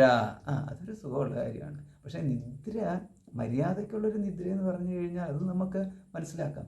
പക്ഷേ നിദ്ര എന്ന് പറഞ്ഞാൽ അതുമാത്രമേ ഉള്ളൂ എന്നുണ്ടെങ്കിലോ, അതായത് ഈ ആലസ്യം, നിദ്ര, ഇത് രണ്ടും കൂടെ ചേർന്ന് കഴിഞ്ഞിട്ട് പ്രമാദം, ഈ മൂന്നും കൂടെ ചേർത്ത് പ്രമാദം തെറ്റ്, ആലസ്യം എന്ന് പറഞ്ഞാൽ മടി, പിന്നെ നിദ്ര എന്ന് പറഞ്ഞാൽ ഉറക്കം. ഇതാണ്. അപ്പോൾ ഇത് മൂന്നും കൂടെ എന്ന് പറഞ്ഞു കഴിഞ്ഞാൽ നമുക്കൊരു കാര്യം വിശ്വസിച്ച് ഇദ്ദേഹത്തോട് ഏൽപ്പിക്കാൻ പറ്റത്തില്ല എന്നുള്ള ഇതാണ് ഈ പ്രമാദ ആലസ്യ, നിദ്ര ആലസ്യ പ്രമാദം എന്ന് പറയുന്നത്. എന്തെങ്കിലും ഒരു സാധനം മേടിക്കാൻ പറഞ്ഞിട്ട് പൈസയും കൊടുത്തു കഴിഞ്ഞിട്ട് ആളിനെ വിട്ട് കഴിഞ്ഞാൽ പോകുന്ന പോക്കിൽ നമ്മൾ ചില സിനിമകളിനകത്ത് കാണത്തില്ലേ, ഇവൻ്റെ അടുത്ത് അരി മേടിക്കാൻ സഞ്ചിയും കൊടുത്ത് പൈസയും കൊടുത്ത് പോകും. ഇങ്ങനെ പോകുമ്പോഴാണ് പണ്ട് കാലത്തൊക്കെ ആണെന്നുണ്ടെങ്കിൽ വരമ്പുകളും, പിന്നെ അവിടെ ആ വരമ്പ് 3-4 വരമ്പുകളൊക്കെ ചെറിയ ഒരു 2 തെങ്ങും ഒക്കെ ആയിട്ട് ഒരു ചെറിയ തുരുത്ത് പോലെ ഒരു പറമ്പും, പിന്നെ അതിന് ശേഷം വീണ്ടും വഴിയൊക്കെ ആയിട്ട് ഇടവഴിയും പിന്നെ വയലും ഒക്കെ ആയിട്ട് പോകുമ്പോൾ, അങ്ങനെ പോകുമ്പോഴാണ് അന്നത്തെ കാലത്തൊക്കെ നാട്ടിൻപുറത്താണെന്നുണ്ടെങ്കിൽ പകിടകളിയും ചീട്ടുകളിയും കുലുക്കിക്കുത്തുകളിയും ഒക്കെ റോഡ് സൈഡിലും അല്ലെങ്കിൽ നടവരയിലൊക്കെ ഉണ്ടാവും. പോലീസൊന്നും വരുന്ന പ്രശ്നമൊന്നുമില്ല, ആൾക്കാർക്ക് വിനോദം. അപ്പോൾ ഇങ്ങനെ പോകുമ്പോഴാണ് ഇവൻ കുലുക്കക്കുത്ത് കാണുന്നത്. അതിനകത്ത് ഇരുന്നു കണ്ട് കണ്ട് കണ്ട് കണ്ട് കണ്ട് സമയം പോയത് അറിഞ്ഞില്ല. ഉച്ചയ്ക്ക് ഇവൻ മേടിച്ചുകൊണ്ട് പോയിട്ടുള്ള അരി മേടിച്ചിട്ട് വേണം ഭക്ഷണം ഉണ്ടാക്കാൻ. ആ വഴിക്കൊന്നും പോയി. ഇതിങ്ങനെയൊക്കെയാണ് മറന്നങ്ങ് പോവുക എന്ന് പറയുന്നത്. ആ തരത്തിലൊക്കെയാണ് ബുദ്ധി പോയിക്കൊണ്ടിരിക്കുന്നത്. പിന്നെ നിദ്ര, ആലസ്യം, ഇവനെയൊക്കെ എങ്ങനെയാണ് നമ്മൾ വിശ്വസിച്ചൊരു കാര്യം ഏൽപ്പിച്ചു വിടാൻ പറ്റുന്നതെന്നുള്ളത്. പിന്നെ വേണമെങ്കിൽ പൈസ കൊണ്ട് കളഞ്ഞിട്ട് വരും. ഇതൊക്കെയാണ് സ്വഭാവം. നിദ്ര, ആലസ്യം, പിന്നെ പ്രമാദോത്ഥം. പഠിക്കാൻ പറഞ്ഞു കഴിഞ്ഞാൽ പറ്റത്തില്ല. അതാണ് ഏറ്റവും ഈ താമസ സ്വഭാവം എന്ന് പറഞ്ഞു കഴിഞ്ഞാൽ ഏറ്റവും മുഖ്യമായിട്ടുള്ളത്. പഠനം ഒട്ടും സാധ്യമല്ലാത്ത ഒരു ബുദ്ധിയാണ്. ഇത് വ്യക്തികളെ നമ്മൾ ഈ താമസ ബുദ്ധി ഉണ്ട് എന്നുള്ളത് കൊണ്ട് വ്യക്തികൾ മോശമായിട്ട് എടുക്കരുത്. അവർക്ക് ആ സമയത്ത് തമസ് കുറച്ച് കൂടുതൽ നിൽക്കുന്നു എന്ന് മാത്രമേ ഉള്ളൂ. അപ്പോൾ അതുകൊണ്ട് ഇത് വ്യക്തികളെ നിത്യമായിട്ട് താമസികരും രാജസികരും സാത്വികരായിട്ട് മാറ്റി കാണരുത്. വ്യക്തികളുടെ ആ സമയത്തെ സത്വപ്രധാനവും രജോ പ്രധാനവും തമോ പ്രധാനവുമായിട്ടുള്ള മനസ്സിൻ്റെ ഘടനയാണ് നമ്മൾ മനസ്സിലാക്കേണ്ടത്. ആ സ്വഭാവത്തെ മാറ്റിയാൽ മതിയാവും, പിന്നെ അവരെന്നെ മാറിക്കൊള്ളും. ഇപ്പം നിദ്രാലസ്യ പ്രമാദോത്ഥം തത്താമസം ഉദാഹൃതം, അതിനെയാണ് താമസം എന്ന് പറയുന്നത്. ന തദസ്തി പൃഥിവ്യാം വാ ദിവിദേവേഷു വാ പുനഃ സത്വം പ്രകൃതിജൈർമുക്തം യഥേഭിസ്ത്രിഭിർഗുണൈ.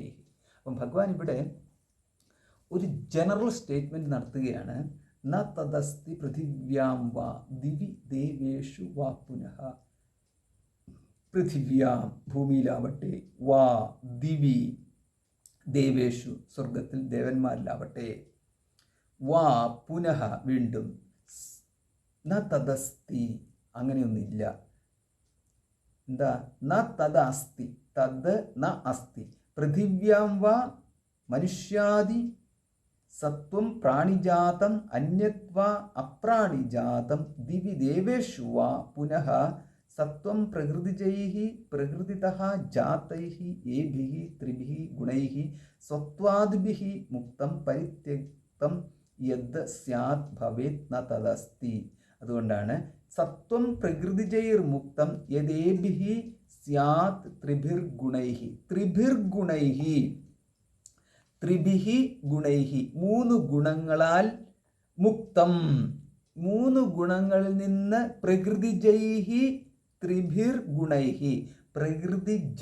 പ്രകൃതിയിൽ നിന്ന് ജനിക്കുന്നതായിട്ടുള്ള. അപ്പം പ്രകൃതി എന്ന് പറയുന്നത് മൂലപ്രകൃതിയാണ്.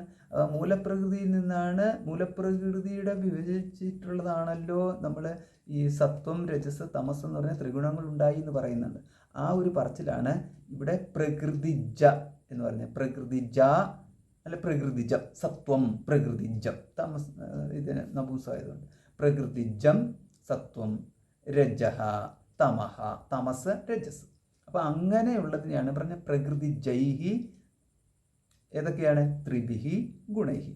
ഈ പ്രകൃതിയിൽ നിന്ന് ജനിച്ചതായിട്ടുള്ള ഈ 3 ഗുണങ്ങളാൽ, എല്ലാം തൃതീയ ബഹുവചനത്തിലാണ് പ്രയോഗിച്ചിരിക്കുന്നത്. അതുകൊണ്ടത് ഗുണങ്ങളാൽ എന്നുള്ളത്. പ്രകൃതിജങ്ങളായ 3 ഗുണങ്ങളാൽ എന്നൊരു സിമ്പിൾ പദം ഉണ്ട്. സത്വം ന മുക്തം എന്നുള്ളത്, അതായത്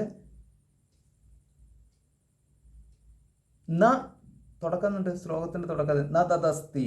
പിന്നെ സത്വം, യത് സത്വം തത് ന മുക്തം എന്നുള്ളതാണ്. യാതൊന്ന് സത്വമുണ്ടോ അത് മുക്തമല്ല. അപ്പം ഏതിൽ നിന്ന്? പ്രകൃതിജങ്ങളായ 3 ഗുണങ്ങളിൽ നിന്ന് ഒരു സത്വവും മുക്തമല്ല. അപ്പം ഏതൊക്കെയാണ് ഈ സത്വം എന്ന് പറഞ്ഞാൽ? ആ സത്വം ഏതൊക്കെയാണെന്നാണ് ഇപ്പം പറയുന്നത്. അപ്പം നമുക്ക് ഭാഷ്യത്തിലേക്ക് നോക്കിക്കഴിഞ്ഞാൽ ന തദസ്തി തദ് നാസ്തി പൃഥിവ്യാം വ. അപ്പം അതുകൊണ്ടാണ് പൃഥിവ്യാം വ. അപ്പം പൃഥിവിയിലുള്ളവർ, അത് പൃഥിവ്യാം സപ്തമി കേസാണ്, പൃഥിവിയിൽ എന്നാണ്. അപ്പം പൃഥിവിയിൽ എന്താ? അപ്പം പൃഥിവിയിൽ ഇപ്പം ആരാ ഉള്ളത്? മനുഷ്യാദി സത്വം പ്രാണിജാതം. അപ്പം ആ സത്വം മനുഷ്യാദിയുമായിട്ട് ചേർക്കണം. അപ്പം പ്രാണിജാതം സത്വം എടുക്കണം. അതായത് പൃഥിവിയിലുള്ള സത്വം എന്ന് പറഞ്ഞാൽ മനുഷ്യാദികൾ. ഇപ്പം ഇവിടെ നമുക്ക് സത്വം എന്ന് പറഞ്ഞാൽ ഉണ്മയുള്ളത് എന്നർത്ഥമേ ഉള്ളൂ. ഉള്ളത് എന്നുള്ള സത്വം സമം ഉള്ളത്. അത് സത്വ ഗുണവുമായിട്ട് ഇതിന് ബന്ധമില്ല, അല്ലെങ്കിൽ വേറെ ലിമിറ്റഡ് ആയിട്ടുള്ള അർത്ഥങ്ങളൊന്നുമല്ല.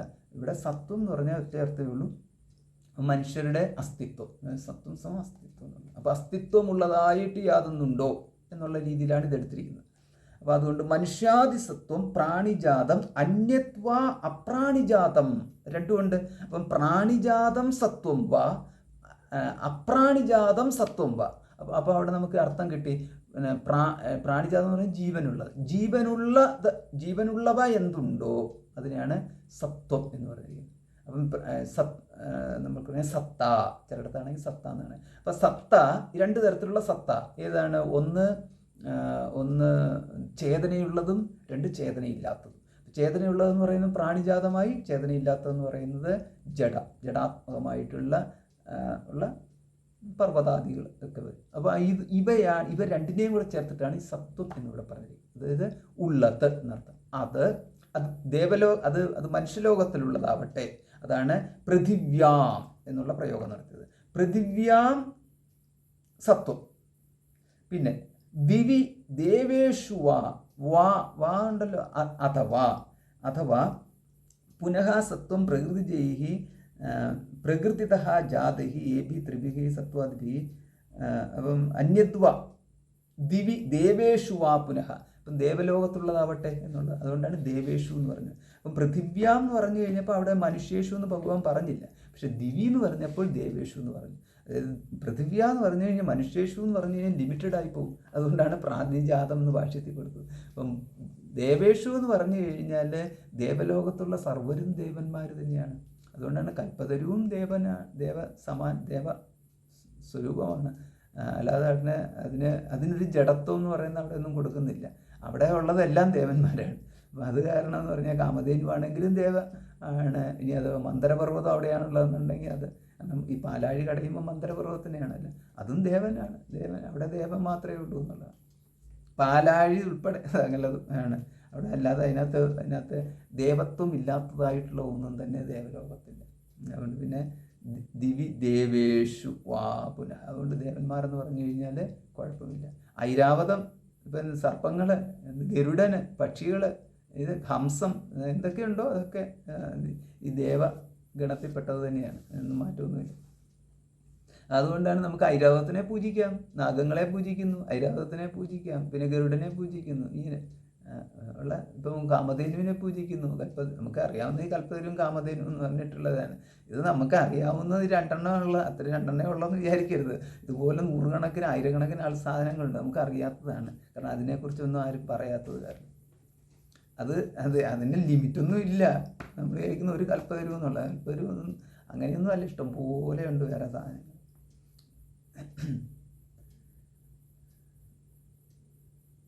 ദിവി ദേവേഷു വാ പുനഃ സത്വം പ്രകൃതിജൈർമുക്തം. അപ്പോൾ അങ്ങനെയുള്ളത് പ്രകൃതിജൈഹി മുക്തം യഥേഭി സ്യാത്. നമ്മൾ പറഞ്ഞില്ലേ, അങ്ങനെയുള്ള എന്തുമാവട്ടെ, അതാണ് ഈ സത്വം. എന്തുമാവട്ടെ അത് ഈ പ്രകൃതിജങ്ങളായിട്ടുള്ള ഈ മൂന്ന് ഗുണങ്ങളിൽ നിന്നും മുക്തം. ശ്ലോകത്തിൻ്റെ തുടക്കത്തിലുള്ള മുക്തം, അതിൽ നിന്നും മുക്തമല്ല. അപ്പോൾ എല്ലാം മൂന്ന് ഗുണങ്ങൾ, അല്ലെങ്കിൽ മൂന്ന് ഗുണങ്ങളാൽ വ്യാപ്തമാണ് എന്നുള്ളത്. ചുരുക്കത്തിൽ ജീവനുള്ളതാവട്ടെ ജീവനില്ലാത്തതാവട്ടെ, ഈ ലോകത്തുള്ളതാവട്ടെ പരലോകത്തുള്ളതാവട്ടെ, എല്ലാം ത്രിഗുണങ്ങൾക്ക് വിധേയമാണ്. ഇതാണ് അതിൻ്റെ അർത്ഥം. അപ്പോൾ അതായത് ചുരുക്കത്തിൽ ആരാവട്ടെ എന്താവട്ടെ ത്രിഗുണങ്ങളിൽ നിന്ന് സ്വതന്ത്രരായിട്ട് ആരെയും ഒന്നിനെയും നമുക്ക് കാണാൻ സാധിക്കത്തില്ല എന്ന്. ഇതുകൊണ്ടാണ് ഇത് ഈ ബ്രഹ്മാവിഷ്ണു മഹേശ്വരന്മാരെ പോലും ത്രിഗുണങ്ങൾ ചേർത്തിട്ടാണ് പറയുന്നത്. അപ്പോൾ സത്വഗുണപ്രധാനം മഹാവിഷ്ണു, രജോ ഗുണപ്രധാനം ബ്രഹ്മാവ്, അത് സൃഷ്ടി ബ്രഹ്മാവിന് പറഞ്ഞിട്ടുണ്ട്. അതുകൊണ്ട് നിറം ബ്രഹ്മാവിന്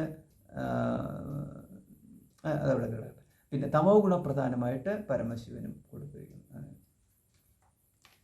ചിലയിടത്താണെന്നുണ്ടെങ്കിൽ സത്വഗുണപ്രധാനമായിട്ട് ബ്രഹ്മാവിനെയും, രജോ ഗുണപ്രധാനമായിട്ട് മഹാവിഷ്ണുവിനെയും, തമോ ഗുണപ്രധാനമായിട്ട് ശിവനെയും പറയുന്നു. അതിൻ്റെ വ്യത്യാസം എന്ന് പറഞ്ഞു കഴിഞ്ഞാൽ സൃഷ്ടിയുടെ തുടക്കത്തിലാണ് നമ്മൾ ഉദ്ദേശിക്കുന്നതെന്നുണ്ടെങ്കിൽ രജോ ഗുണപ്രധാനമായിട്ടാണ് സൃഷ്ടി നടത്തിയിട്ടുള്ളത് ബ്രഹ്മാവാകുകയാണ്. ഇനി അത് സൃഷ്ടിയുടെ മധ്യത്തിലാണെന്നുണ്ടെങ്കിൽ ആ സമയത്ത് ബ്രഹ്മാവ് സത്വഗുണപ്രധാനായിട്ട് തപസ്സിലിരിക്കുന്നു. മഹാവിഷ്ണുവാണ് സംരക്ഷിതൻ, അതായത് സ്ഥിതികർത്താവായിട്ട് രജോ ഗുണപ്രധാനായിട്ട് മഹാവിഷ്ണു ആയിരിക്കുന്നു. ഈ ഒരു ചെറിയ വ്യത്യാസം. അപ്പോൾ അത് നമ്മൾ ഏത് സന്ദർഭത്തിലാണ് പറയുന്നതെന്നനുസരിച്ചിട്ട് നോക്കി പറഞ്ഞാൽ മതി. അപ്പോൾ ഇത്രയും പറഞ്ഞതിന് ശേഷം അപ്പം നമ്മൾ ആ ഇടയ്ക്കൊരു സംസാരം ഉണ്ടായിരുന്നു. അതായത് നമുക്ക് ഈ സംസ്കരിക്കുക, നമ്മൾ ഗുണം എന്താണെങ്കിലും സംസ്കരിച്ച് സത്വപ്രധാനമാക്കിക്കൊണ്ട് സത്വപ്രധാനമായ സുഖമാക്കിക്കൊണ്ട് നമുക്ക് ജീവിക്കാനുള്ള സാഹചര്യമാണ് നമുക്ക് ഈ സംസ്കാരം നൽകുന്നത്. അപ്പോൾ ഈ സംസ്കാരം എന്ന് പറഞ്ഞാൽ ഹൈന്ദവ സംസ്കാരം എന്ന് പറഞ്ഞു കഴിഞ്ഞാൽ അതിലാണ് നിൽക്കുന്നത്. അല്ലെങ്കിൽ വൈദിക സംസ്കാരം എന്ന് പറയും. പണ്ട് വൈദിക സംസ്കാരം എന്ന് പറഞ്ഞുകൊണ്ടിരിക്കുന്നത്, ഇപ്പോഴാണെങ്കിൽ അതിനെ തന്നെ ഹൈന്ദവ സംസ്കാരം എന്ന് പറയും. നമുക്കറിയാൻ പറ്റത്തില്ല ഇതിനെ ഈ വൈദിക സംസ്കാരം തന്നെ എന്ന് പറഞ്ഞു തുടങ്ങിയത് എന്നാണെന്ന് നമുക്കറിയാൻ പറ്റത്തില്ല. അതിനു മുമ്പ് അങ്ങനെ പറഞ്ഞിട്ടുണ്ടോ എന്ന് തന്നെ അറിയത്തില്ല. അങ്ങനെ പറയേണ്ടത് തന്നെ ഒരു ആവശ്യം വരുന്നില്ല. ഇത് അവൈദിക സംസ്കാരമെന്നും വൈദിക സംസ്കാരമെന്നും പറഞ്ഞിട്ടുള്ളത് തന്നെ ഇടയ്ക്ക് ഏതോ ഒരു കാലത്ത് അങ്ങനെ രൂപപ്പെട്ട് വന്നത് മാത്രമാണ്. പണ്ട് ഇതിൻ്റെ ഒന്നും ആവശ്യമില്ലായിരുന്നു.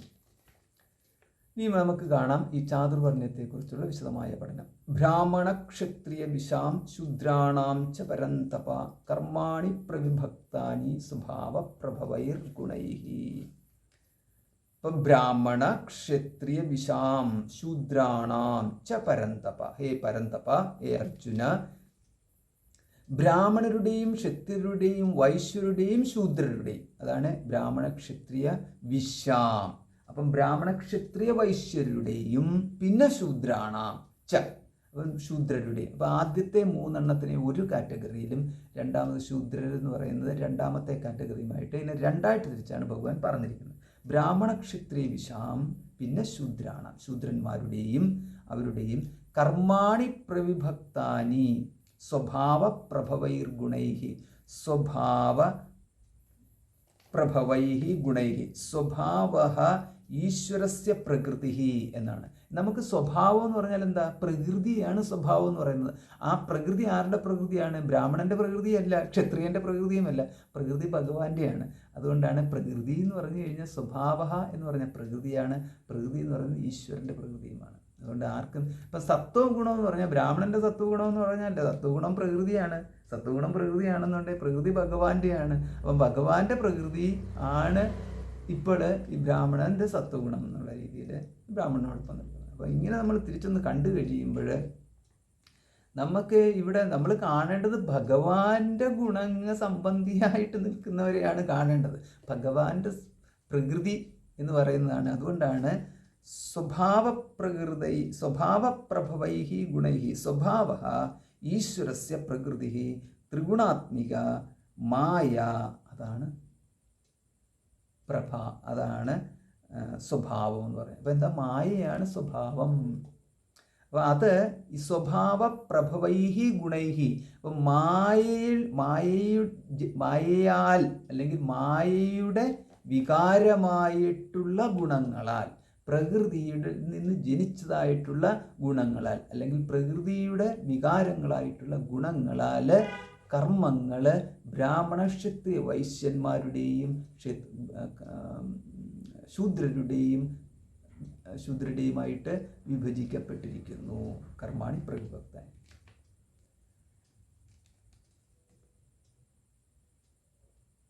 ഓം പൂർണ്ണമതഃ പൂർണ്ണമിദം പൂർണ്ണാത് പൂർണ്ണമുദച്യത്തെ പൂർണ്ണസ്യ പൂർണ്ണമാദായ പൂർണ്ണമേവാവശിഷ്യത്തെ. ഓം ശാന്തി ശാന്തി ശാന്തി. ഹരി ഓം. ശ്രീ ഗുരുഭ്യോ നമഃ. ഹരി ഓം.